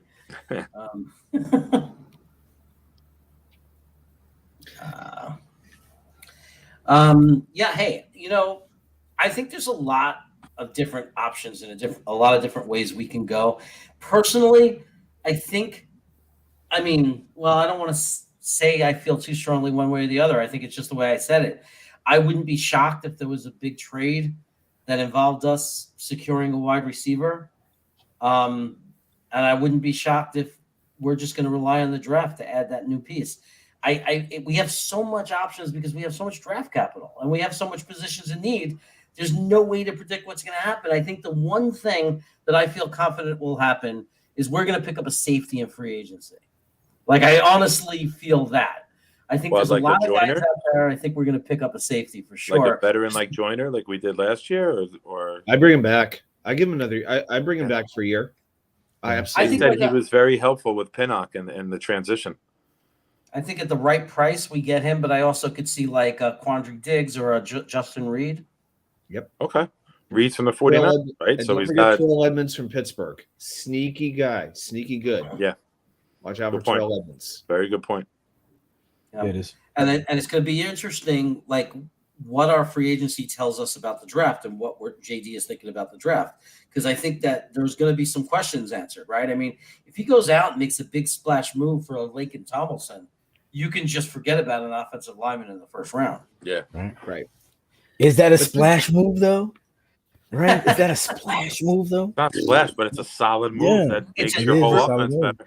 And For JD, to that it's a to what we were talking about earlier, right? It's a game changing type thing, even though it's not necessarily this crazy superstar player. You don't need to get Brandon Scherf. You can go get Tomlinson, who knows the system, has excelled in it, and he's been more healthy. Scherf's going to want $15 million or more a year. You might get Tomlinson for 9 or 10. And Yeah, Tomlinson, Tomlinson might be more keen to coming here, also understanding what it is that he's coming into, right? Yeah. Yeah, I saw Luke Grant put out a tweet, and I like Luke. And he said, if the Jets wound up with these three players as their core free agency, would you be happy? And one of the names was Brandon Scherf, and right away I said no. that was all. That was all I needed to see. Yeah. And just think, can you just think about big picture? 1 week from now, deals are going to start to become official. Next time we're talking, this time next week, we are going to start to see the beginning of a new team. It's coming, guys. Oh yeah. Every day's close. I've been saying this on Weapons Hot for I can't even tell you how long. It's a hell of a time to be a Jets fan. Because as much as we kind of agonize over this stuff, the reality is we're watching something I think that's quite possibly could be really special if it's done right. So hopefully it's being done right. Agreed. Yeah, I would say the one thing that's not controversial in Jets Nation, like in our world, is that the one thing we all agree on, the one thing that we're all consistent on, is that this is a tremendous offseason. It is one of the most important, if not the most important, offseason in the last 20 years. I think that term escalates every year, right? That term escalates. I would say 24 years, right? 25 years. 97 when we got Curtis Martin, and then in 98 we brought Mawai in. That was the back-to-back years where we really, or 98. Yeah, Adrian Morel was running back in 97. So the 98 offseason, March of 98, was the last time we really had a franchise-changing offseason. Yeah. Young Spaghetti, your cover's been blown. It's Change your name. exposed. Yo, it took 2 messages for us to know that it was you. All you had to do was type the word soup. It was over. No, yeah, but I knew it was him when I saw the word kid in the name. He's the only kid in the show. Yeah, maybe one day. Yeah, one day he'll be able to buy a beer. One day, Maybe. Rusty, by the way, who went on Long Island Joe's show and gave me a shout out, put him on the spot, said you should collab with Jeremy and make the Jets fan bigger. He chimes in. He's talking about signing Tart from the Niners. That's his solid wants. He already knows the system. Splash move is J.C. Jackson. I'm thinking so we don't have to get. So A tweet came out from one of the NFL insiders that said the Jets are not expected to test the J.C. Jackson waters. Why? He's going to be the highest paid cornerback. That's not where Joe shot. Too deep. He's not paying $20 million and a third of his free agent money on one player. He's not doing it. Yeah. It's just not who he is. It doesn't mean it's wrong or right. It's not judgment on the move. It's just knowing who your GM is. It's just he showed no indication of being a GM that would make a move like that. When you're setting the market as a GM, it's desperation. It's desperation to put your team over the top, or it's desperation to save your job. We saw McCagnon do it with Mosley and Bell. He tried to make over-the-top moves to save his job, and he put huge money into the 2 worst positions in football to put the money into, middle linebacker and running back. So you can really, really screw up a team by spending money the wrong way. Yeah, absolutely. So Stud City says the Vikings are open to trading vets, maybe Adam Thielen. I obviously like Adam Thielen, but, the issue, again, comes back to how old is he, and is he going to be part of the equation in 2 to 3 years from now? That's my big thing. I want guys, whoever we bring in, whatever, unless you're making a temporary move like a Zach Ertz while we're developing a young tight end and you want Zach to have that guy right away. But I just think that when you're talking about trading, you're going to be giving away capital. And I don't see us giving away real draft capital, if that's what it's going to come down to, for a guy who's not going to be part of the equation in 2 to 3 years from now. So if he was a free agent and we were picking him up, kind of like we can pick up Ertz, I could see that happening. I don't see us starting to trade all kinds of draft picks and give up the future for a guy who's not going to be here when it really matters, when we're really ready to make a push. So what I would say about Thielen, first of all, he's going to be 32 at the beginning of next season. That's number one. And he's scheduled to make base salaries of $25 million over the next 2 seasons, $12 million and $13 million. I don't think it makes sense. I would actually be surprised if the Vikings would trade him after they traded Diggs not that long ago. But would I want that style? I see a little bit of Elijah Moore, Adam Thielen and Elijah Moore without route running and that explosiveness. I feel like we already He's a poor man's Cooper Kupp, right? Yeah, that's what I already see in Elijah Moore. I mean, how many of the same type? Obviously, we love him, but you don't want the exact same type of receiver all the way through the roster. So, yeah, to me, it doesn't make sense. And actually, the funny thing in this article, because I found it as well, Jason Lock and 4, they're also open to possibly, even listening to an offer for Dalvin Cook. I mean, we heard about Christian McCaffrey, but can you imagine Dalvin Cook going? When he's on the field, he is ridiculous. That would be something to see. I don't know, man. We're talking about Thielen in particular. Elijah Moore is like he's a faster, you know what I'm saying, kind of more versatile, player. I don't know. Adam Thielen is just going to put me in the mind of having basically 2 Corey Davises on the field at the same time. That's how it's just going to sit as I'm looking at it that way. I don't know. I don't think it's a good idea between those two. I know Adam Thielen's a great name. We need to be very wary of names and start looking a little bit more for production relative to what we do, right? I mean, Jamal Adams was a ridiculous, safety when he was here. He left and did something else. He's not good. We need to be very careful of bringing guys in because of name and, kind of not getting that same type of thing when they have to operate within this system. That's the part where we put our trust in Douglas and Salah, right? Yeah, I'm not in on the our draft. I keep saying this for those who've heard it already. I apologize, but I'm going to keep saying it until everyone knows it and believes it like I do. The reason our draft was so good last year was the day that Salah got hired and he hired his staff. They all sat down and wrote detailed reports of what they need from skill set and physical frame, everything for each position, offensive and defensively. That's why I firmly believe why we had such a deep and successful draft last season. It's because the attention to detail. It's knowing what you need each player to do. It's not throwing a dart at the wall and hoping you hit the right guy, which we've had GMs do. Signing Bell to a top contract after sitting out a year was a blind dart, right? There was no logic to that. Salah and Douglas are philosophically linked, and they know what they want. They know what a Jet will be.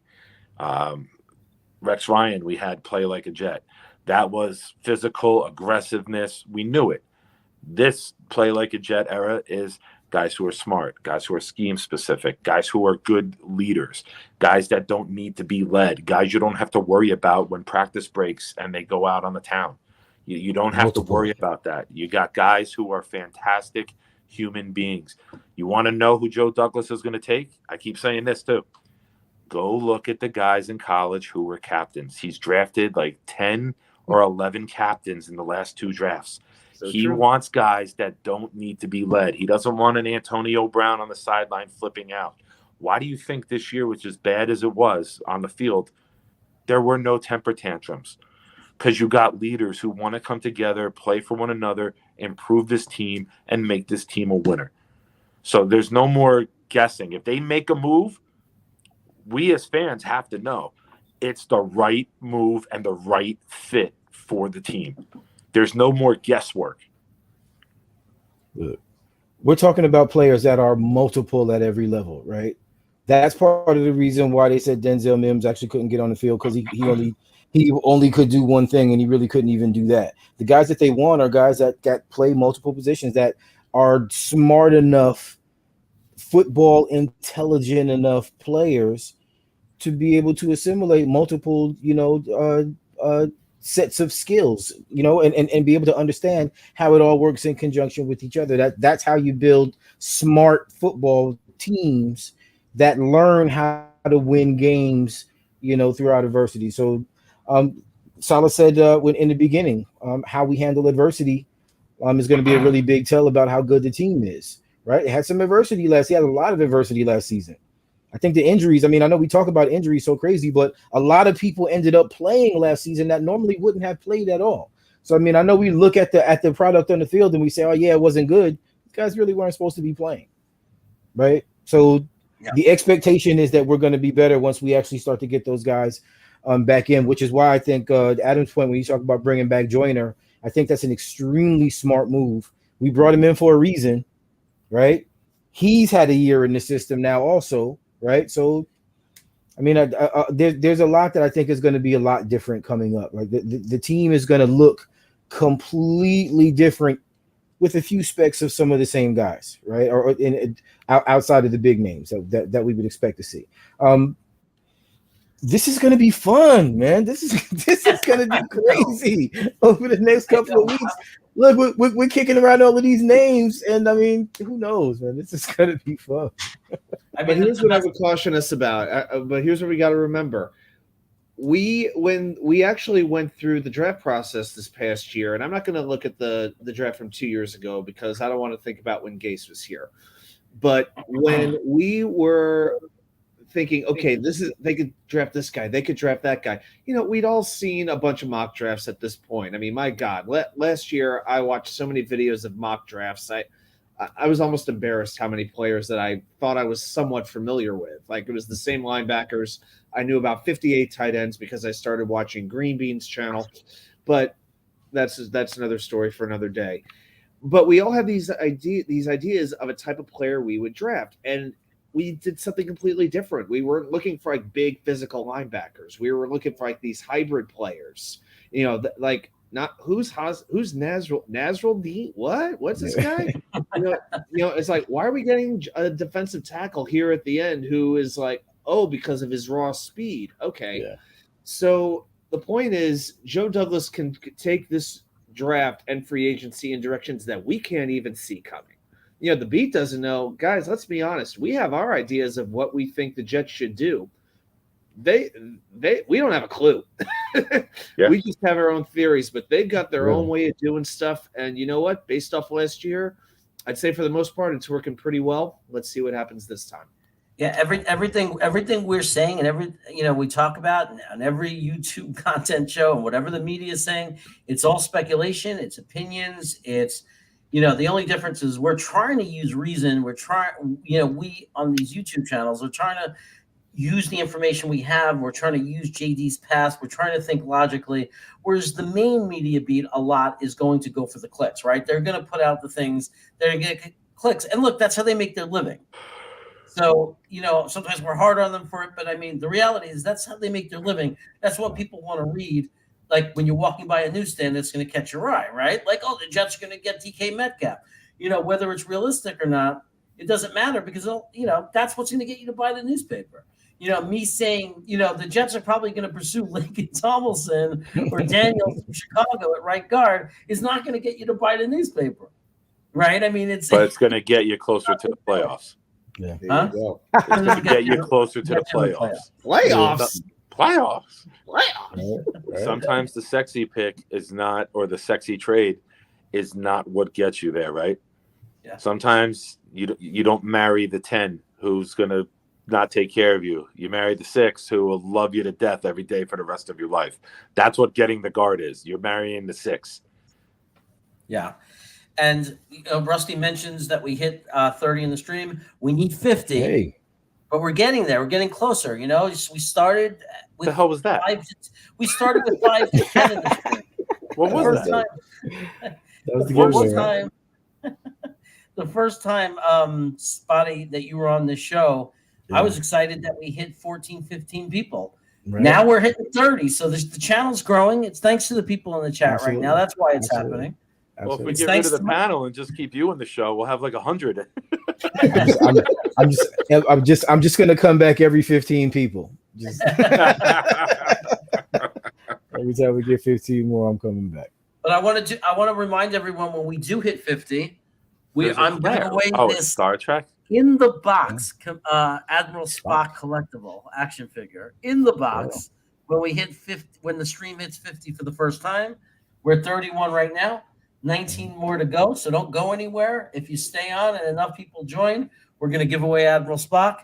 I got tons of giveaways coming. And we're going to have fun giving stuff away. We gave out 6 t-shirts yesterday. It was supposed to be 3, but it became 6 because I can't count the 21. It's funny that the first number was 63 because you gave out 6 and it was supposed to be 3. That's right. It was all meant to be. Yeah, that's it. Foreshadowing. I saw a comment on the bottom. Someone, I think it was Daryl, if I remember correct. Yes. Made Yes. a comment Good about comment. something I was saying, and then Hamilton at 4. He was asking about Hamilton at 4. I am very, very adamant that I don't think the Jets will pick Hamilton. I am, if you've heard me most of the show and seen me on here before, I am very adamant about Joe Douglas and Salah both saying about how it's about the trenches. Now, say we do get a guard, right? If we get Daniels, Icky is still on the table because we can move Daniels to center and put Icky at right guard. If we get someone who's just a guard, like Tomlinson or somebody else for that matter, kind of eliminates Icky.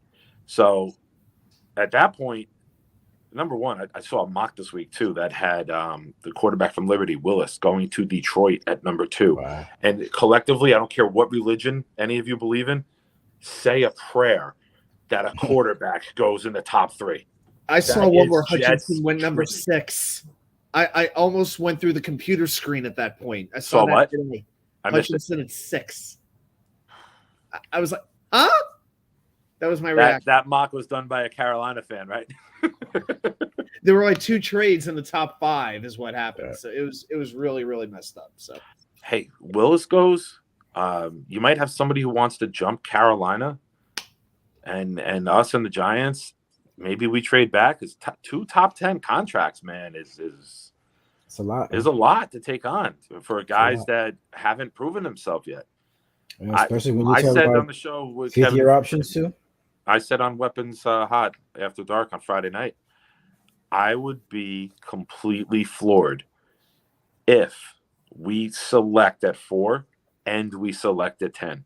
Yeah. I think Joe is going to maneuver. I said earlier when you were gone, Jeremy, next year's draft class is much, much more top heavy. If you have multiple 1s or 2s next year and you want to go all in and get somebody like Will Anderson who can change your franchise and change your defense, who will be a Watt, Bosa, Myles Garrett type of edge player, man, I would give up 2 1s. I'd give up a 2. I'd give up a future 1. If we're in that 10 to 14, 15 range next year, which would be a good season for us based on where we've been, I would, yeah. Oh, man, that fucking kid is fantastic. And I'm a Georgia fan, and that kid has me drooling as a prospect already. Yeah. I would actually be very surprised if the Jets don't come out of this draft with at least 1 more pick for next year. Because now we have picks 1 through 6. I don't think that is something Joe Douglas is going to be content with. I think he's going to sit on that. So I definitely can see a situation where we get a future pick for the next draft. Definitely. Yeah, definitely. Grandize Art, there's nothing I would hope for more than for the Giants to take a quarterback because that just leaves 1 more player for us at 10. I just don't see it. I mean, they're basically everything they say is that they're building around Daniel Jones. I think they're going. But wait. But you say it's your guy till it's not your guy. Pete Carroll said a week ago, we're not trading Russell Wilson. Yeah. You say it's your guy until it's not your guy anymore. I will say this. You know what? Go ahead. Does Daniel Jones really mean anything in the trade to any team as of right now? That's a good point. I think he would be the starter in Seattle. I don't think he'd Locke beat out and Geno. Gino. With I Locke don't and think he'd Gino. beat out Geno. I don't think he beat out Geno. Okay. I don't think so. Wow. I think they do similar things, and I think Gino has already built up a lot of kind of points there. He's been there for a while. They love Gino there. I mean, And I'm Gino, while he was a horrible Jet quarterback, he's a decent veteran. He's a decent veteran. Decent veteran. He'll be like so forward that he RG3. fell to number 39 in the draft, the supreme talent like that. I can't believe we Yeah. got lucky enough to get him at 39. I still remember where I was when they made the draft pick. I was in a movie theater in Lombard, Illinois, about to get my ticket to go in to see a I don't know what movie it was, but I remember where I was with my friends who are all Bears fans, and I literally fell to my knees as that happened. And they said, "You're not happy, are you?" It's like, no.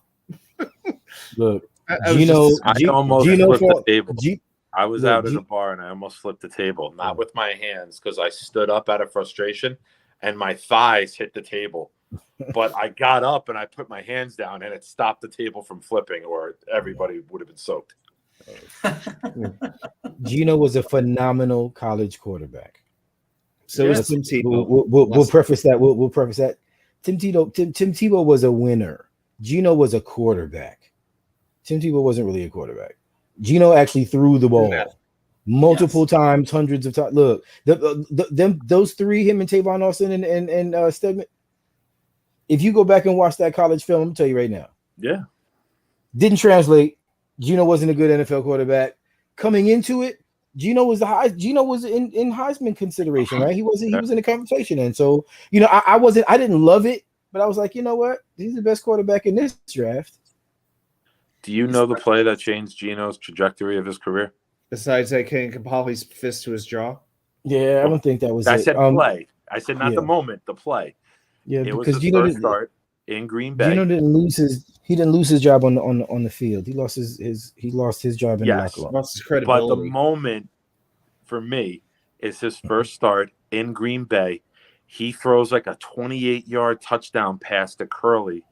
It gets called back because the assistant coach on the sideline called the timeout. I thought that was Sheldon. It was like 30 seconds left.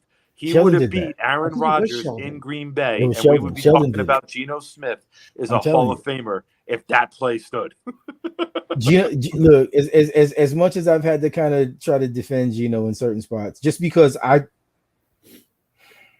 don't know, do I want to have this conversation? Anyway, Gino, I was kind of pissed off that he didn't lose his job on the field. I know, Adam, you said he lost his credibility, but you don't lose your credibility of being a football player any other place than on the field, right? You can play football. You can be a dick, right? You can be an asshole as much as you want. If you play football well, you can play football. They'll pay you to play football. You can be as much of an asshole as you want to. But if you play well, you play well. I think they should have gave him an opportunity. The locker room. And when you don't believe in the quarterback and you don't want to stand by that guy's side, a coach and a quarterback are the only two people that can lose a locker room. Game set. I know you might not agree with it. I'm not saying I agree know. with it, but just because I play I'm just him saying that it's a thing. But winning changes a lot of that. It does. But You got to give him believe in your leader. You give him an opportunity to play. This is why I've had these conversations as much. It's just because I play football. I think we can all say we've had some sort of competitive experience. I played football for a long time, and I played with a lot of guys that I did not like. But some of those guys were really good football players, and you respect that, and like like you say, you love them from a distance, right? You let them do what it is that they need to do so we can win. But I mean, we don't have to be best friends. I just felt like they should have given him the opportunity, especially where he was in his career. He was the guy.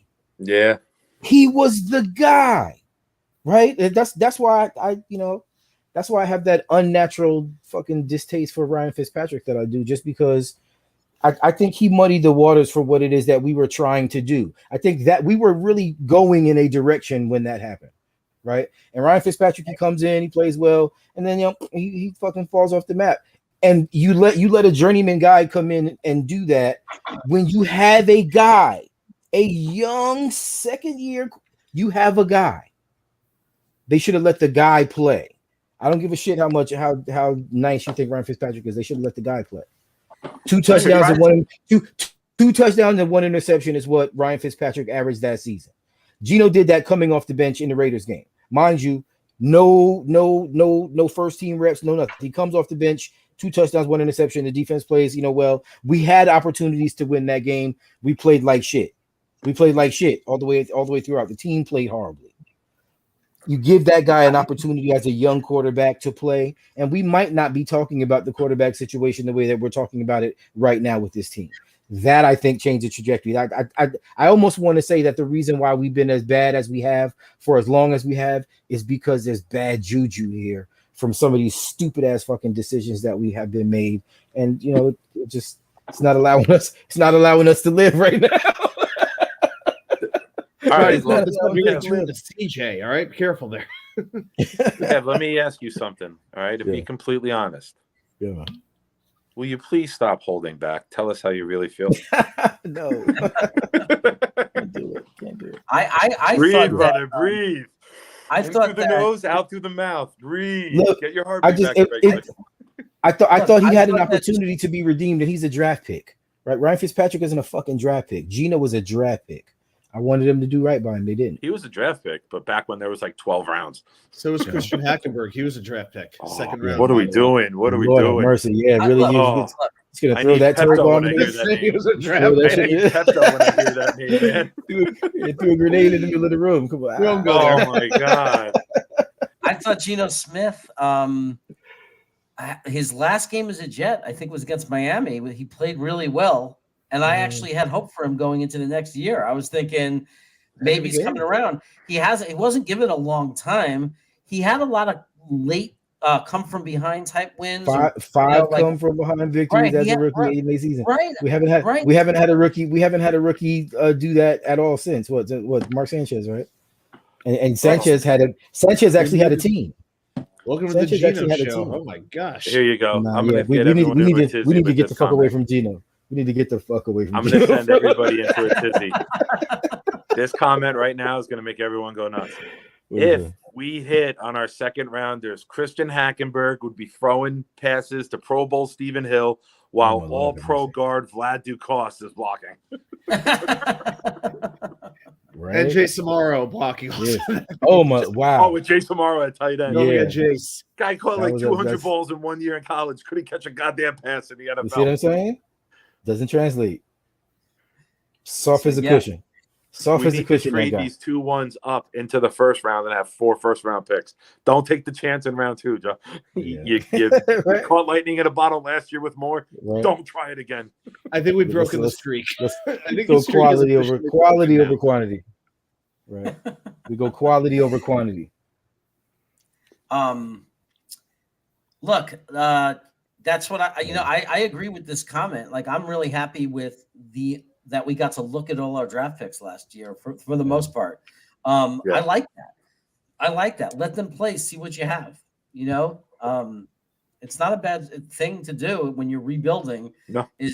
That's why you get rid of certain guys that have hit their ceiling, and you just let the kids play and see what happens. And Wes Austin, case in point. Austin, get rid of them. Now we see in Eccles, at worst with Eccles, we have a really good depth guy. At worst, he might even be a legitimate CB2. It's not like he played that bad considering he was a rookie. I don't think they want We to had give him one that more shot, guy right? to that cornerback. We had one more guy to Hall, Carter, and Eccles. That's a good, and this is what this coaching staff does. They don't go for cornerbacks in round 1. They coach guys up, or they'll bring in a vet who has experience in this system. Yeah. They're not going for the first round corner. They believe about the trenches drives the entire scheme. I know everyone loves Gardner. I know everyone loves Hamilton. And it's no knock on those players as players. Their skills are incredible. I just don't see this coach and GM taking that when we have so many needs up front on both sides. I would be shocked. I'm not saying it's impossible. I'm just saying it's improbable. My biggest fear if we draft is, the in no particular order, Aquanu, Thibodeau, and Hutchinson are gone. Because Evan Neal scares me. I don't like Evan Neal. He scares me too. If he's I don't a like right his guard, film. though, I don't like his film. If it comes to that, I mean, I just can't imagine a team trading up to 4. 10, yes, but I cannot figure out the scenario where a team wants to come up to number 4 and we trade down. They So want if to they have jump that the pick at Giants. 4, They'd want to jump the Giants and the Panthers for the quarterback. If those 3 guys go if first, there's a quarterback, someone's going to want a that quarterback good. before the Giants The and the Steelers, the Panthers. Steelers come up to get Malik. That's a long way to go up. That is That's that's like 15 picks. That's a 2 this year. I'm just That's saying. number 20. That's a 2 this year. That's a 1 next year, and 20 probably a 3 or a 4. So you get your haul. I would let the Steelers keep 2 this year. Give me 1, 2, and 3 next year, so we can be loaded if we want to go up and get Will Anderson next year. That's me. I don't know what JD would do. Okay. we know Joe's a gangster when it comes to this, man. I don't even know. Will, Great all day. Isn't Will Anderson a character like from a sci-fi movie or something? Like, isn't there a movie Will Anderson, something like that from like Lost in Space. Lost in Oh, okay. I was lost with that reference. I don't know that movie. I remember that. Danger Will Robinson.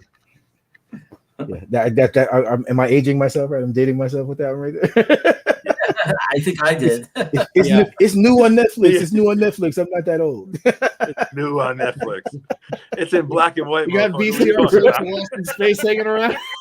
No, for real. I think they remade Charlie it. Chaplin's They in it. remade it on Netflix. I'm doubling down right now. They remade it. It's on Netflix. Check it out. Trust me. They remade it. Yeah. Let us know how it is in color. Oh, is that the movie with Ryan Reynolds? It's like a mix of like Star Wars and Lost in Space. Is that? Yeah, is that... no. Oh, Will They're Robinson. Oh, that's what it is. You know what? Yeah, I'm saying Anderson. It is Will Everyone's Robinson. the whole analogy. That's Holy Lost in crap. Space. Yeah, I'm wrong. We're wrong as hell. Let's move on. It was Will Robinson. Okay.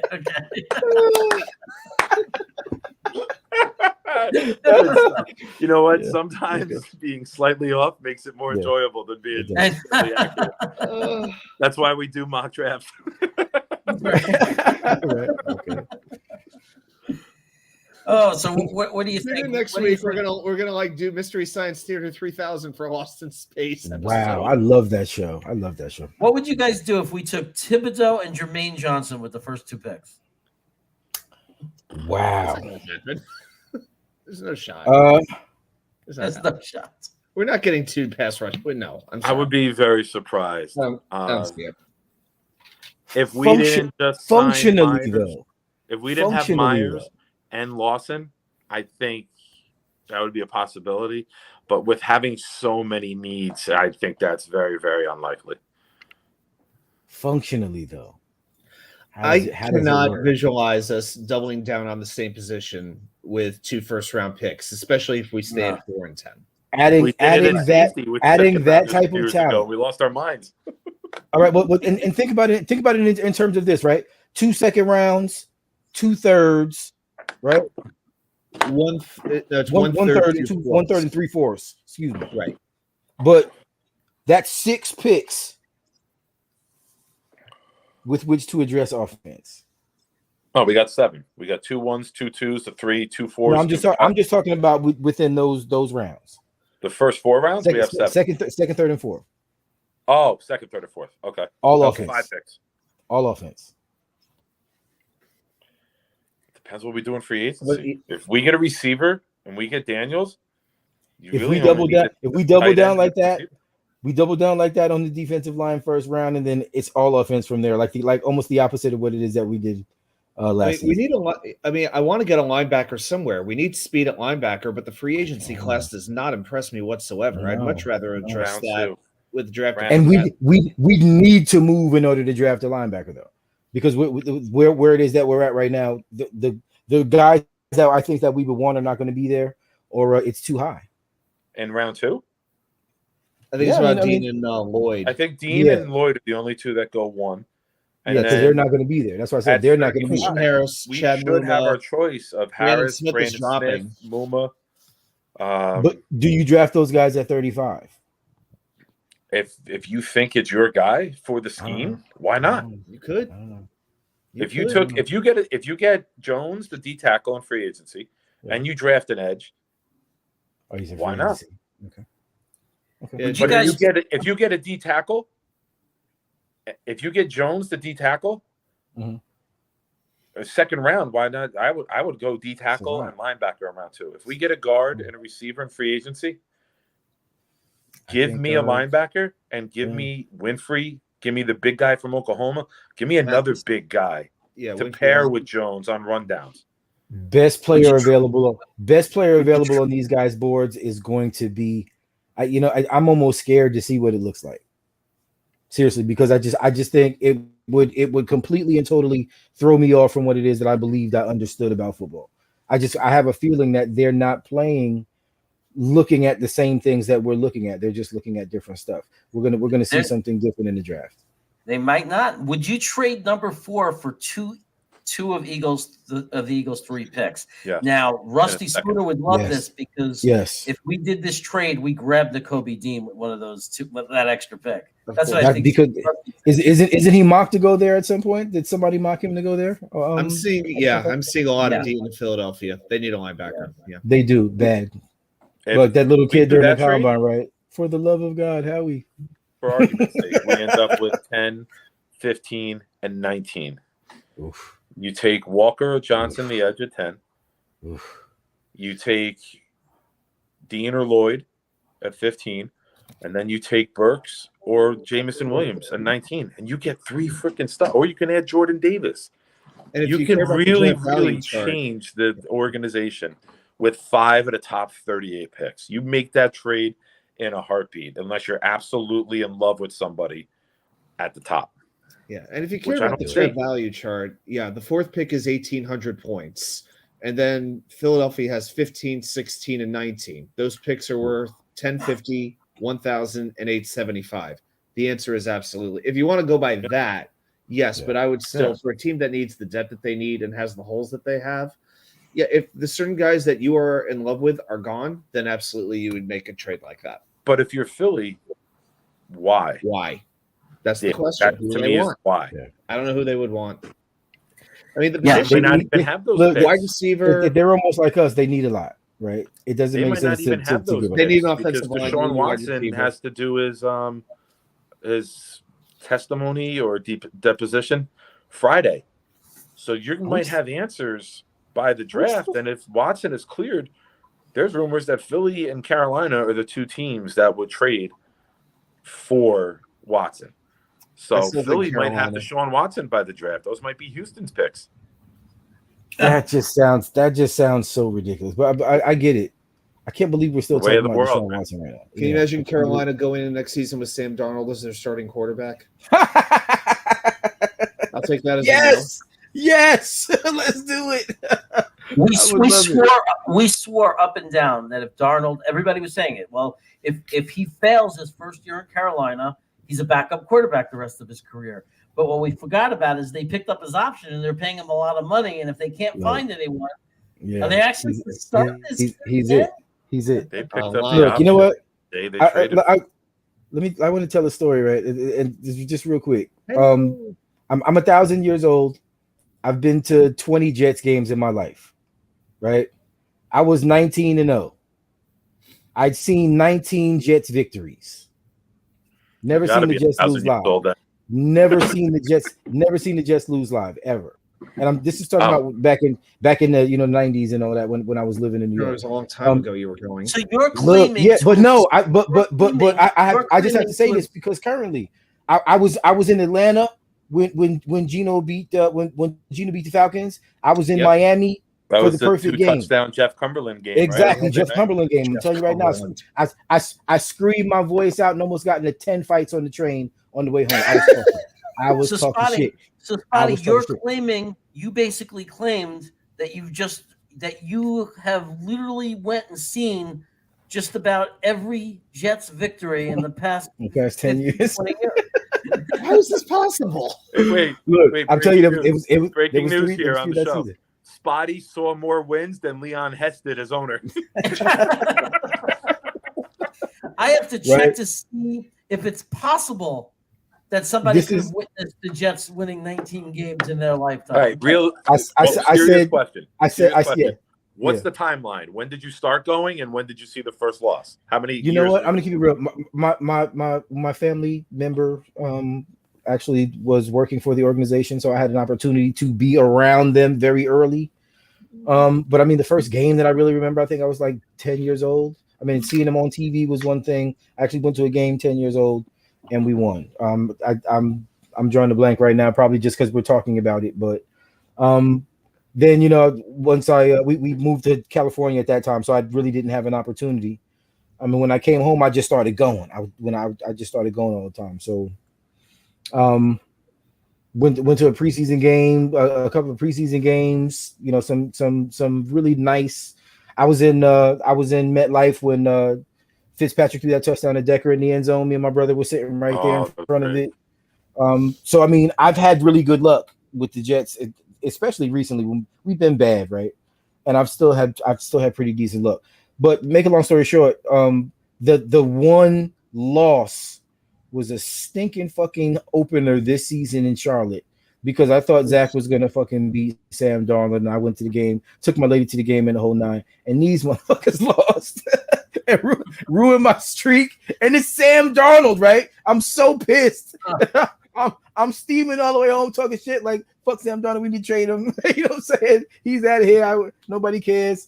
And then they started 3-0, and everybody thought the Panthers were Super Bowl contenders. Yeah, it had to be me. So yeah, once CMC was gone, the I franchise was gone. I want to watch Sam suffer.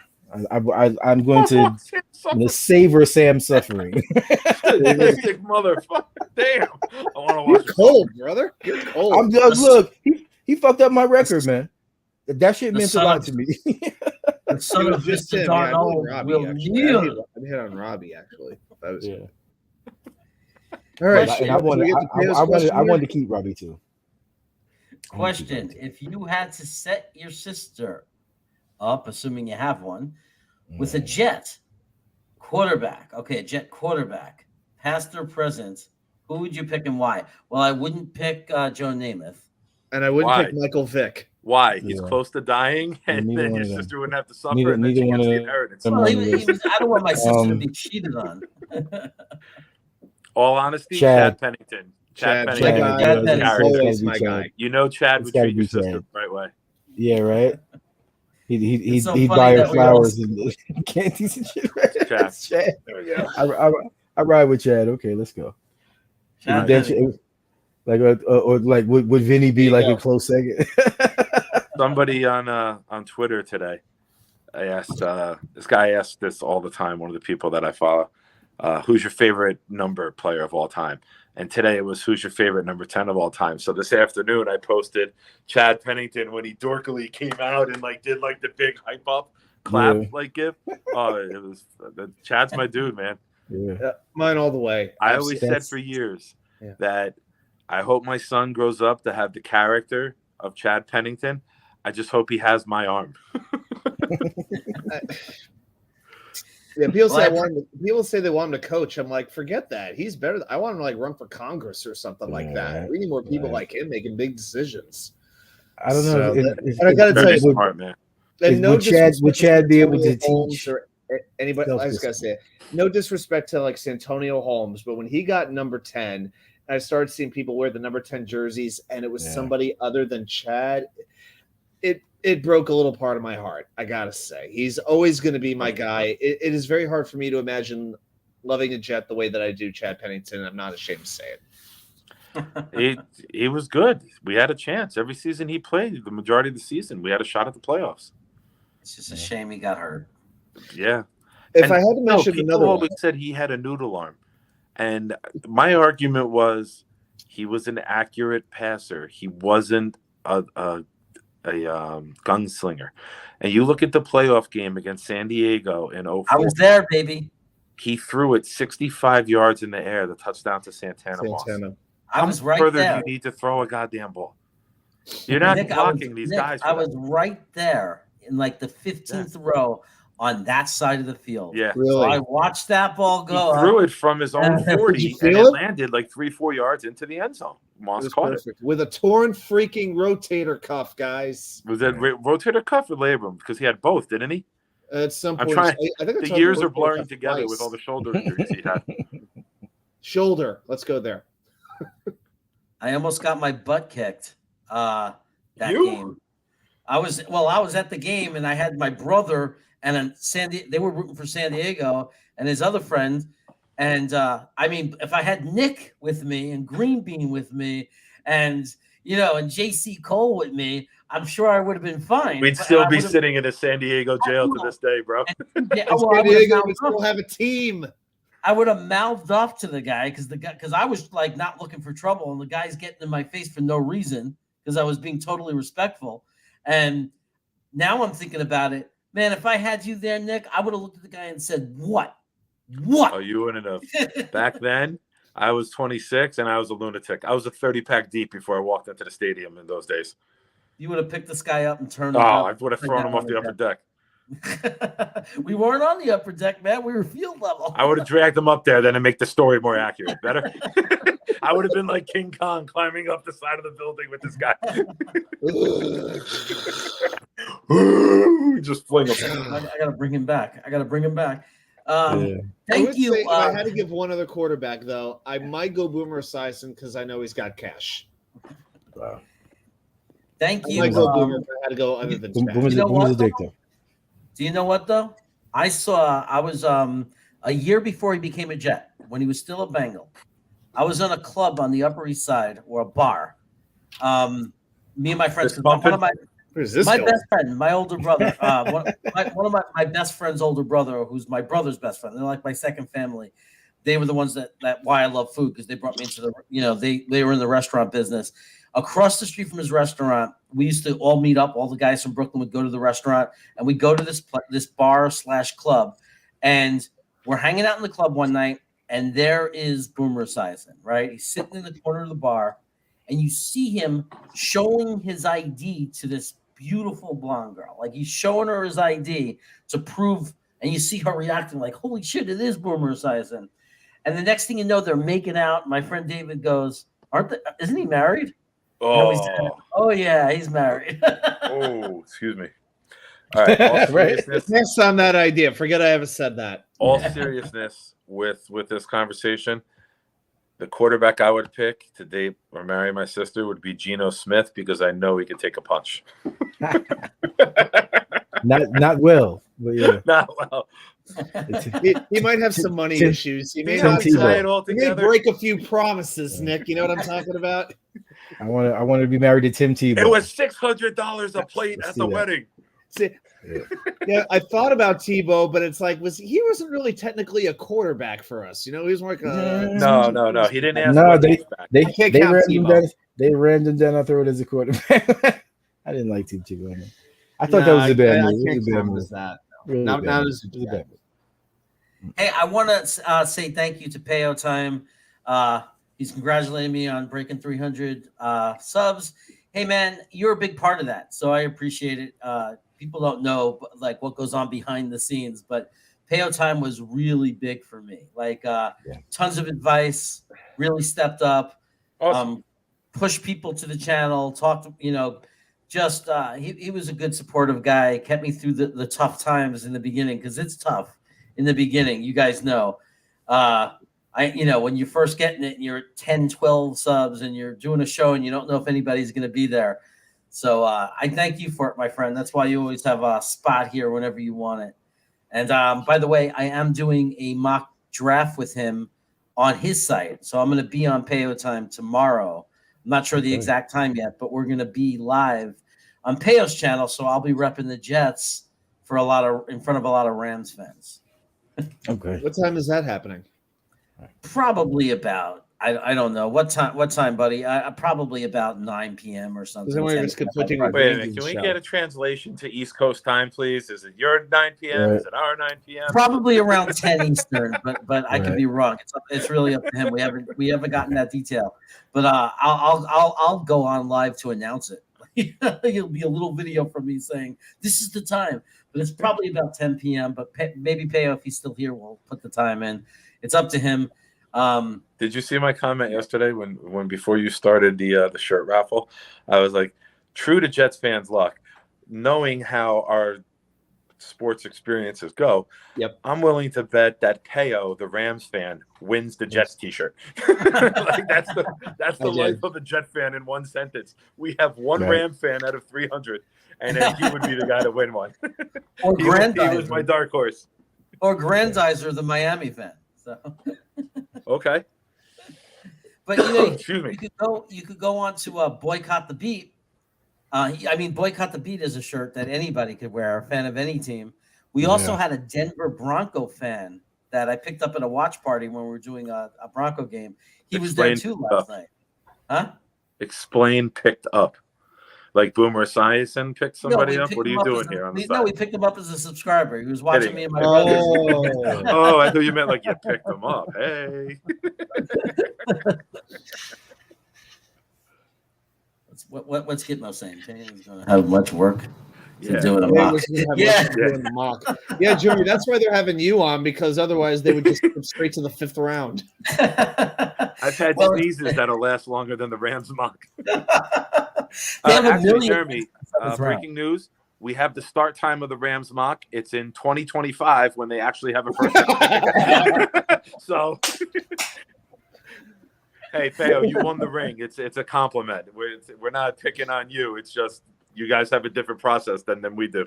They got the ring. That's we were giving Theo a hard time last week because, you know, when we do these mock drafts, we tend to get offers from the Rams, and typically it's like our 3rd round for like pick 200, 204, 206, 212.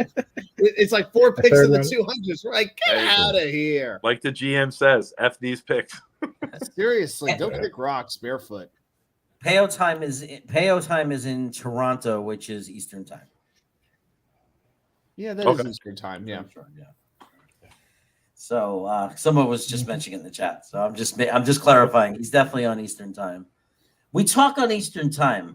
Like I always talk on Eastern time when I talk about the show, because come on, it's mostly New Yorkers. You know, I think it's kind of like the universal. You just talk in Eastern time. I think in this I've country. only lived on the East Coast, so I normally do that. Even I didn't the 20 know how it years worked in other parts of the country. That's why I was asking. Nick, I'll put it this way to you. Even the 20 years that I was living in Chicago, on New Year's Eve, when the ball dropped in Times Square, that was the beginning of the new year. You celebrated at 11? Absolutely. Okay, nice. Yeah. That's right. I will not give away Rusty's diamonds. I'm just saying that right now. I'm not giving away Rusty's diamonds. Right. Yeah, I got to get ready to go, man. I got to adult in a little bit here. Oh, you got to be an adult, huh? You got to be responsible. All right. Because you're a papa. Yeah, unfortunately. I'm grown. Yeah. Gentlemen, it was awesome. Jeremy, thank you very much. Adam, you rock. Nick, you already know. If we're ever in the spot, I got your back. That was awesome. It was awesome, guys. I'll check you guys next time. Thank you. All right. Hey, thanks so much for coming on, man. You're welcome anytime. Scotty B, guys. You can find him on Twitter, Spotty Blackman. You can see him on Weapons Hot, Weapons After Dark. He's all over the place. Just follow him on Twitter so you'll know where he is. Great guy, as you saw. So he ran before I got to say goodbye. So obviously he had some adulting to do. Yeah, maybe he had to go out and get a prescription for his dog. I don't know. You never know. You never know. Man, I hope that would be adulting. Let me tell you, I'm up right now. I'm up 4 times a night to let that dog out. So, oh man, those antibiotics better kick in fast. What type of dog you got? Yeah. He's an American Pit Bull Terrier, 100%. Nice. He's a good boy. Nothing but love with him. Older? 12 years old now. Yeah. Pretty good. It's pretty good. 12. Yeah. He's good. He's still a pup though. Like he's still all over the place, very active. He's a good boy. Good boy. Like that's why I run to the pharmacy at night in the middle of a show for him. Nice. Hope he gets better soon. Thanks. People say, how much does your dog mean to you? It's like, well, and I say to a guy like Nick, I go, well, you have 2 sons, right? No, I got one of each. Okay. So you got a boy and a girl, right? You have kids. I don't. That's how much my dog means to me. Okay. I got you. I don't got kids, so that's my kid. I got you. Yeah, and I have no kid. Hey Yeah, man, when you got a pet in the house, it's family, yes. right? Like it's always there. It needs you all the time. Like it's family. It's part of the family.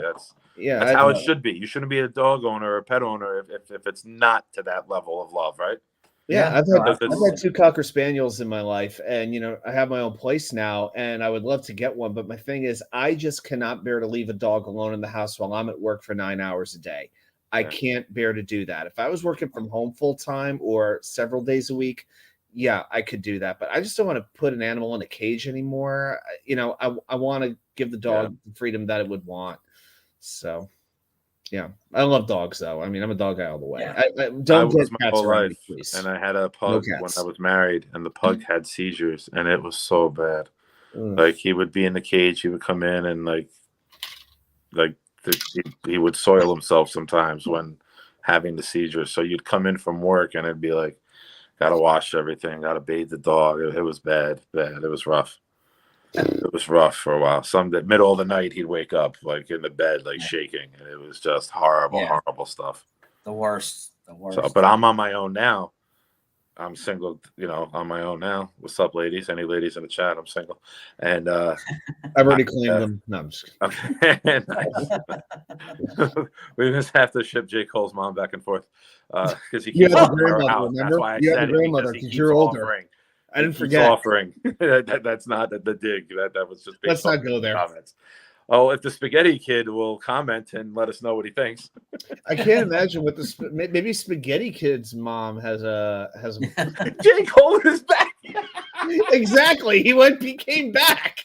He changed into account. What's the spaghetti guy? That's his third account that we're aware of. So let me tell you a story. Wait about a minute. So Jeremy's only at like 200 followers. 100 of them are J. Cole. 100 of them are J. Cole. Let me tell. Well, 100 of them are Friggle D. But I gotta tell you a story about J. Cole. Okay, so J. Cole, I'm doing the watch party for the Senior Bowl on Jets Nation with Green Bean. So the two of us are. So we're just bullshitting about the draft and the Jets. The game's not that interesting. And we're and Green Bean says, okay, let's do something different. He starts bringing people into the stream. So one by one, he's letting people in. J. Cole comes onto the show, and it's right at halftime when we got Matt O'Leary. So we have Matt O'Leary, me and Green Bean, and we bring in J. Cole. And now Matt O'Leary, as you know, is a serious guy. Like he's a serious guy. He's not a cat. Like we get along great. We'd be but he's strictly business. Yeah. Yes, he's strictly he is business, right? So he's sitting there. He's there, and J. Cole gets on and talks a little bit, and just then does J. Cole things. He goes, "I got a question from Matt O'Leary."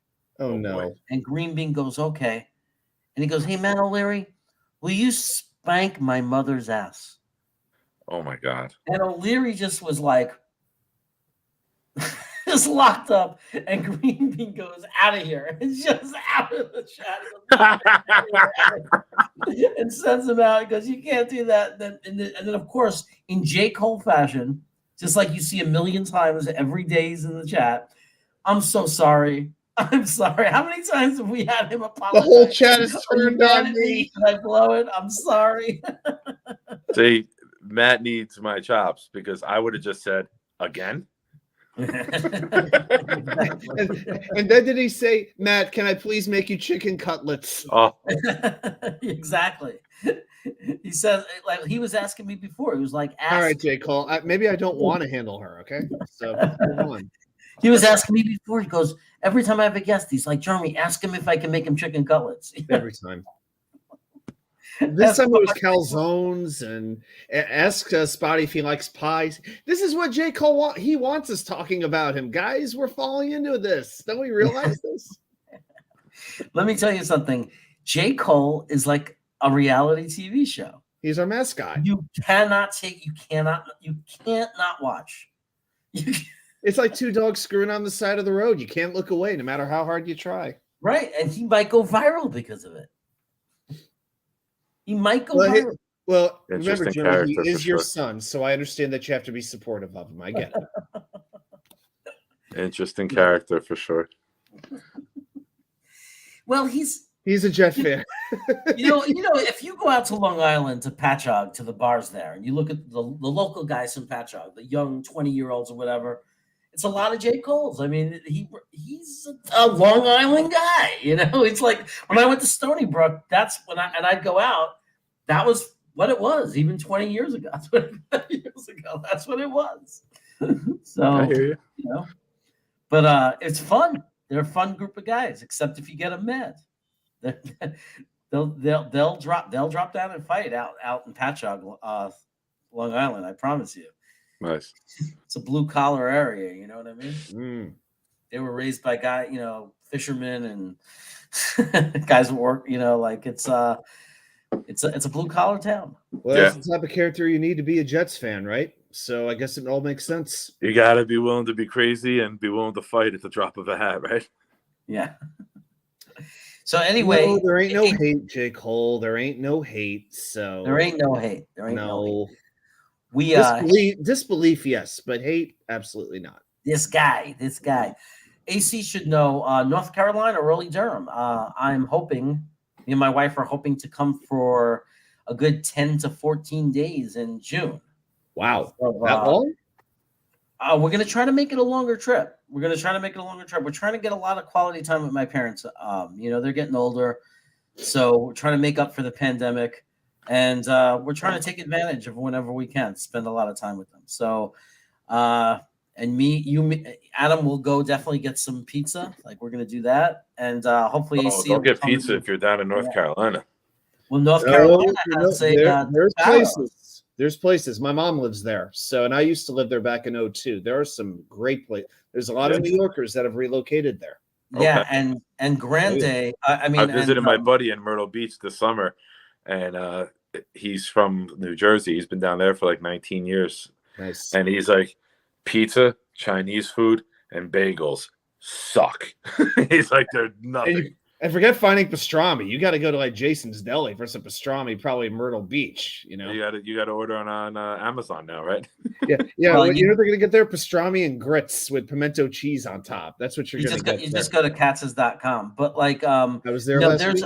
Roma, the food distributor Roma, which carries Grande mozzarella and all the stuff that the Brooklyn, they're New York 15 minutes from me in Piscataway, New Jersey. Their warehouse. Well, Roma goes down to North Carolina, so you got a lot of New York transplants. They get all the ingredients. Right. And there's a DeFaro there's a place called DeFaro's Tavern. It's like a family member of DeFaro. Yep. Okay. So and I'm hearing that it's very good. I've been there, and Jeremy was rather bitter when I went without him. Yes, I was pissed off. I was pissed off that you told me about it literally after I just got back from there. We were just getting to know each other. That's the worst. We didn't have a business relationship at the time. The timing is the worst. All right, next time. So yeah, right now I'm already planning the different pizza places or different other types of spots that we got to hit up. So it's kind of my job to do the preparing, which I'm good with. I'm actually going to be in Charleston, South Carolina in a couple of weeks, which is a really good food town and a really good beer town. So never been down there. So look forward to what I might find down there. But I don't think pizza will be on the agenda for that trip. Not going to happen. So you're going to be in North Carolina? Like what part? Well, I'm going to be in South Carolina, but I'm in North Carolina quite a bit because my mom lives in Cary, which is right next to Raleigh. That's where the guys I do the IOW podcast are from Cary. Okay, yeah. I lived there in 2002 for a short time, and Mom moved down there in 2018. She moved back there. So, and Jeremy, where are you going to visit? My parents live in Cary. It's crazy. That's crazy. Yeah. It's true. I've said it before. I'm going to say it again. Cary stands for Consolidated Area of Relocated Yankees. It's the truth. It's true. That's crazy. That's where the guys are. So yeah, we might do a live show. We might do it together. You never know, but both be in the same studio. Yes, one day, J. Cole, we will have you on at the same time as Nick Shine. I'm just going to mute if that ever happens. I just want Nick and J. Cole by themselves. I'm just going to mute the microphone if that ever happens. I'm just going to watch. I mean, maybe Nick, maybe you can rein this kid in and control this kid. He dances once and I'm out. That's my one stipulation. We sit down and we talk football. My one rule for J Cole is, and this is serious. One rule is no more talking about people's daughters Or and no wives. more talking about people's wives. So you could say I want a wife, but don't talk about other people's wives and don't talk about other people's daughters. That I promised somebody that I would make it very clear that that's not okay. So don't do it anymore. Okay. Yeah, you can't do that, You man. can't go there. You can mess around, you can dance, you can be wild, you can be crazy. I love it. You bring No, the chaos. no, not when I'm on the show. No dancing. We're gonna talk football. Right. Oh, no dancing with Nick. But don't talk about father-daughter relationships. You stay at that's something you're not old enough to understand. And you got to remember too, J. Cole. We don't care when who you started. type words, Right? people don't hear the delivery, and people read it the way they want to read it. So it's open to interpretation. And I'm speaking to you as somebody who makes a shit ton of jokes, and I've had to explain myself. So I'm a little more experienced. Now you can make a joke, but when you read a joke, it's all open to interpretation. You got to be careful with the words. Now, when I say something, I make a joke on the show, you hear my tone, you hear my delivery, you see the smirk on my face, because I smirk the second I think of the joke, so you know something's coming with me. So typing is much different than verbalizing something. So you got to be careful. Like I made the joke about my sister punching Geno Smith. In reading that might come off wrong to some people, so because they don't hear the delivery. Right. So just a little advice from my 20 years of internet jokes. When J. Cole is on the show, he's a lot more likable because people could see the delivery, right? They could tell he's just the guy joking around and having fun. Yeah. And I know that because I grew up in that. But a lot of people on this that watch the show are just older or different, come from a different place, different background. And it's like they're not used to it. You're just like they're just reading it for what it is. Like, why is this guy talking about, like my daughter? Or like, it's like not funny to them. So, No, it's like we tease the ones that we like. If we don't care about you, we're just probably gonna ignore you, probably just blow you off. So consider it there's always a place for it. So take it as a compliment. That's why I have you on. I love learn it. But look, we love when he comes on, talks Jets, and does the outfit changes. It's great. The guy changed his outfit 4 times the first time. He hosting the Oscars. It was amazing. No, but that would make me watch them. It could never get me to watch it. So I can't stand celebrity award shows. Like I'm a huge sports fan. I really didn't watch the NFL honors. Like I'm not an award show person. So I don't want to see Barry Horowitz out there patting himself on the back 200 times a night. Yeah. No, Gitmo Bob, don't go anywhere. There are more New Yorkers in Florida than so Gitmo. You can go to Katz's Deli's website, Katz's Deli. Google Katz's Deli. Go to their website, order directly from Katz's Deli. They send it vacuum packed. You could get like a pound of pastrami, you get all like corned beef. You drop it. You take the package and you drop it in boiling water for 6 minutes. You cut it open and you have Katz's Deli. So perfect. You can bring it to your house. Wow. Yeah, and I was at Katz's a week and a half ago when I was in Manhattan, and it was actually kind of funny. So every time I've gone there, I always do the counter service. I went with my mom because I was there with family, and they asked, "Do you want the waiter service?" She immediately said yes, and inside I was like, "Oh no." That just like ruins the experience because part of the fun is watching them actually carve the sandwich in front of you. Plus, they always give you that little sample of meat. You order the pastrami, they put like a pound on it, and they give you the little slice. Oh, but we had to wait. We were standing for 20 minutes waiting for one of these tables to open up, and it's the best meat. But I got to tell you, the rye bread. I've had better rye bread in my life than that. I want hit or miss in New York a lot, right?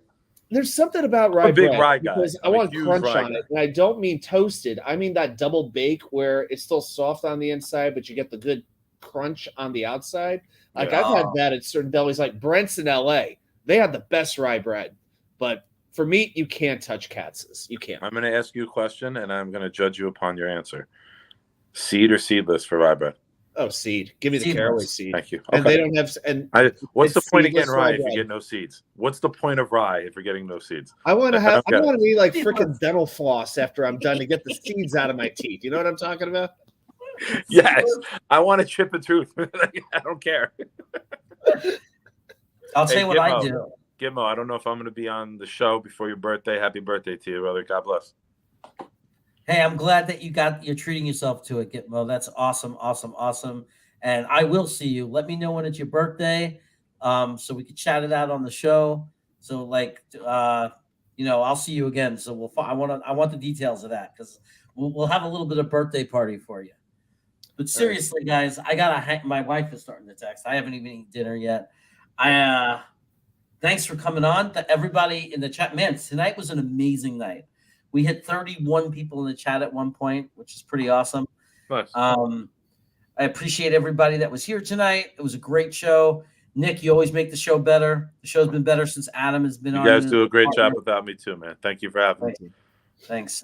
Spotty. By the way, if I could, I will say one thing to J. Cole asking, can we get Rusty to forgive him? I think that's going to happen before Rusty forgives ESPN. So I think you have a better chance than ESPN does. That makes you feel any better. I think we can get him to forgive you. Nathan, we can live without ESPN. We can't live without J. Cole. AC is anti-caraway seeds. Yes, that's my man. That's my man. Nothing like a fresh rye with no seeds. I do like an onion rye. You ever have an onion rye with the poppy seeds and little pieces of onion in it? Yeah, there are places in Brooklyn that used to do these onion ryes, man. I miss rye bagels. I feel like I can't find a rye bagel anymore. You can find those. Those are unbelievable. But you got to come to New Jersey. And I don't mean pumpernickel. I mean rye bagels. Wow. I've heard of that. Pumpernickel bagels. Oh, Gitmo. I got to tell Gitmo, I am going to heavily celebrate your birthday because it's the perfect storm. I'm a huge college basketball fan. The first day of the tournament is Thursday, St. Patty's Day.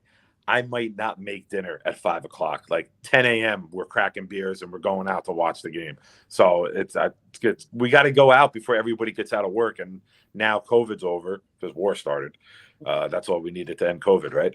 But anyway, we want to go out before the after school crowd and teachers come out. So we're going to go out early and then back to my place. We might not make 5 o'clock that day. So I'm going to thoroughly enjoy your birthday, my friend. Who's your team, Nick? North Carolina Tar Heels. Okay. Yeah, I went down there. Huh? Sorry. What'd you say? I didn't mean to cut you off. Go ahead. I said Tar Heels. And what did you say? I said okay because I was like, I thought you were done. Yeah. No. Just miscommunication. Like Oklahoma. I don't know. Okay, terrific. Okay. Bone dry. I still haven't done my Dick Vitale for you. Oh, yeah, we got to do it. We got to do that. We got to set that up. We'll have a night. Have some fun. So, I'm going to head out. Or IOW. I just want to tell everyone where they can find me. Yeah, do that. IOW Sports Network on Facebook. Is that what you were going to say? Were we on the same page? I was going to say, tell them where to find you. Perfect. I saw the look in your eye. I could tell.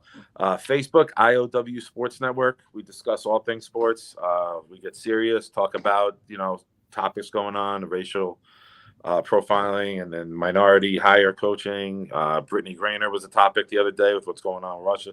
So you get a lot of good entertainment with us, and you get some serious sport discussion. We nailed in October. We said that Russ was going to Denver. That happened. We do a thing called the Money Line with Nick Shine for like football betting. I nailed the final score, 23-20 of the Super Bowl. My luck, I only put $3 down on the bet, so I only hit for 300 on plus 10,000 odds. Son of a bitch. That's my luck. If I would have bet 100 to get paid 10,000, it would have never hit. But I bet 3 to win 300, and that hits. Proud New York Jets fans is also a group I run on Facebook. It's a positive group, not too much negativity. We try to keep everything like we do here, right? Discussing what's going forward, discussing the plans, not too much of complaining about the past because you can't change it. When we all put our time, our money, and our effort into a team, what's the point of being negative? I'm negative about everything in life. The Jets are the only thing I'm positive about, and I have absolutely zero reason to be that way. And Jeremy is going to help me. We're going to get back. For those of you who know Jimmy Jardine, we're going to do a proud New York Jet fan podcast. So, the regulars on here, Adam, you, Kevin, CJ, Jeremy, get some people in, do some shows, start having some fun, and get that back going again. So you guys can find me there, and then my Twitter is on the bottom here. Talk a lot of Jets on Twitter. So, gentlemen, thank you so much for having me. It was a great time as always. Love what you guys do. To all the viewers watching, even J. Cole, thank you for joining. It was a good time. Thanks, guys. Thanks a lot, Nick. Have a good night, boys. Be good. All right, thanks, Nick. We'll see you later. And Adam and I will be with Green Bean tomorrow. You can see Adam. I'm sure you're doing some trivia questions on his show tomorrow night. Yeah, That's we'll have something cooked up. Jeremy, I'm going to ask you a question. Not a trivia question, not that way, but I got a couple categories in mind. I'm thinking I could do something draft related, or I could do something Jets playoff related, or I could do individual stat, a team stat, a jersey number sort of thing. You have a certain category in mind you'd like me to go with tomorrow night? I would say draft or free agency. All right, I'll stick with. I got some draft questions, so we'll stick. Right, with right. And then also think, by next week, or also be too late. You could maybe next week when we're in free agency, think of a free agency trivia question, like some of who's the best. Who's the best guy we picked up in this category or something like that. There's a couple ways you could go with that, but you have to make sure it's something that's not a subjective question. No, it has to be a statistical thing. Because it's easy to look up draft history, but free agency is a little trickier. So right. But there's a way to do it, I'm sure. We'll come up with something. Yep. So everybody knows my stuff. NFL Chaos with Jeremy. I might not be on doing a draft on Friday night because I'm on Payo Time's channel. It depends what time he does his. If there's time before or time after, I might come on just to keep the consistency of a Friday night show. But it's going to be exciting to be on Payo's channel. And I'll probably make up for it by coming on Saturday during the day or something. I'll get a Giants fan or a Dallas fan. I really want to do a collab with other teams. So I got to really push one of them to be on with me on Saturday. But hey, man, Adam, thanks again. Thanks for holding down the fort when I was gone. And we will be back next week. Guest unknown. But I promise it'll be a good one. Take care, everybody. I leave you with this. I would regret it if people look back at the first episode and you weren't on it. Yeah, well, I like that. It's called forward thinking. One of the worst beats in the world. We do. Our beat is horrible. Connor could shove that article up his ass. And then I went to that game, and I was like, this is the greatest team I've ever seen in my life. I'm a Jet fan. This is going to be the greatest run ever. Yeah. No, because if they take Aquanu, I'm not complaining. Joe Douglas is the king of keeping shit close to the vest. A 2, a 4, and a 6 for Darnold? Did the Jets really ruin Sam Darnold, or did Sam Darnold just suck all along and we were just trying to talk ourselves into it? And Hamilton is a player who can potentially make a very big impact. And suddenly here we are today. You can't get rid of him. Right. It's like a plague. Joe Douglas was hired because he's not those general managers. Okay, Luscious. Somebody is going to fall just like Elijah Moore did, just like Michael Carter did. What would, if you had one sentence to say to Joe Douglas, what would you say? So you would say, you had me at hello, and then give him a big old wet one right on the smack.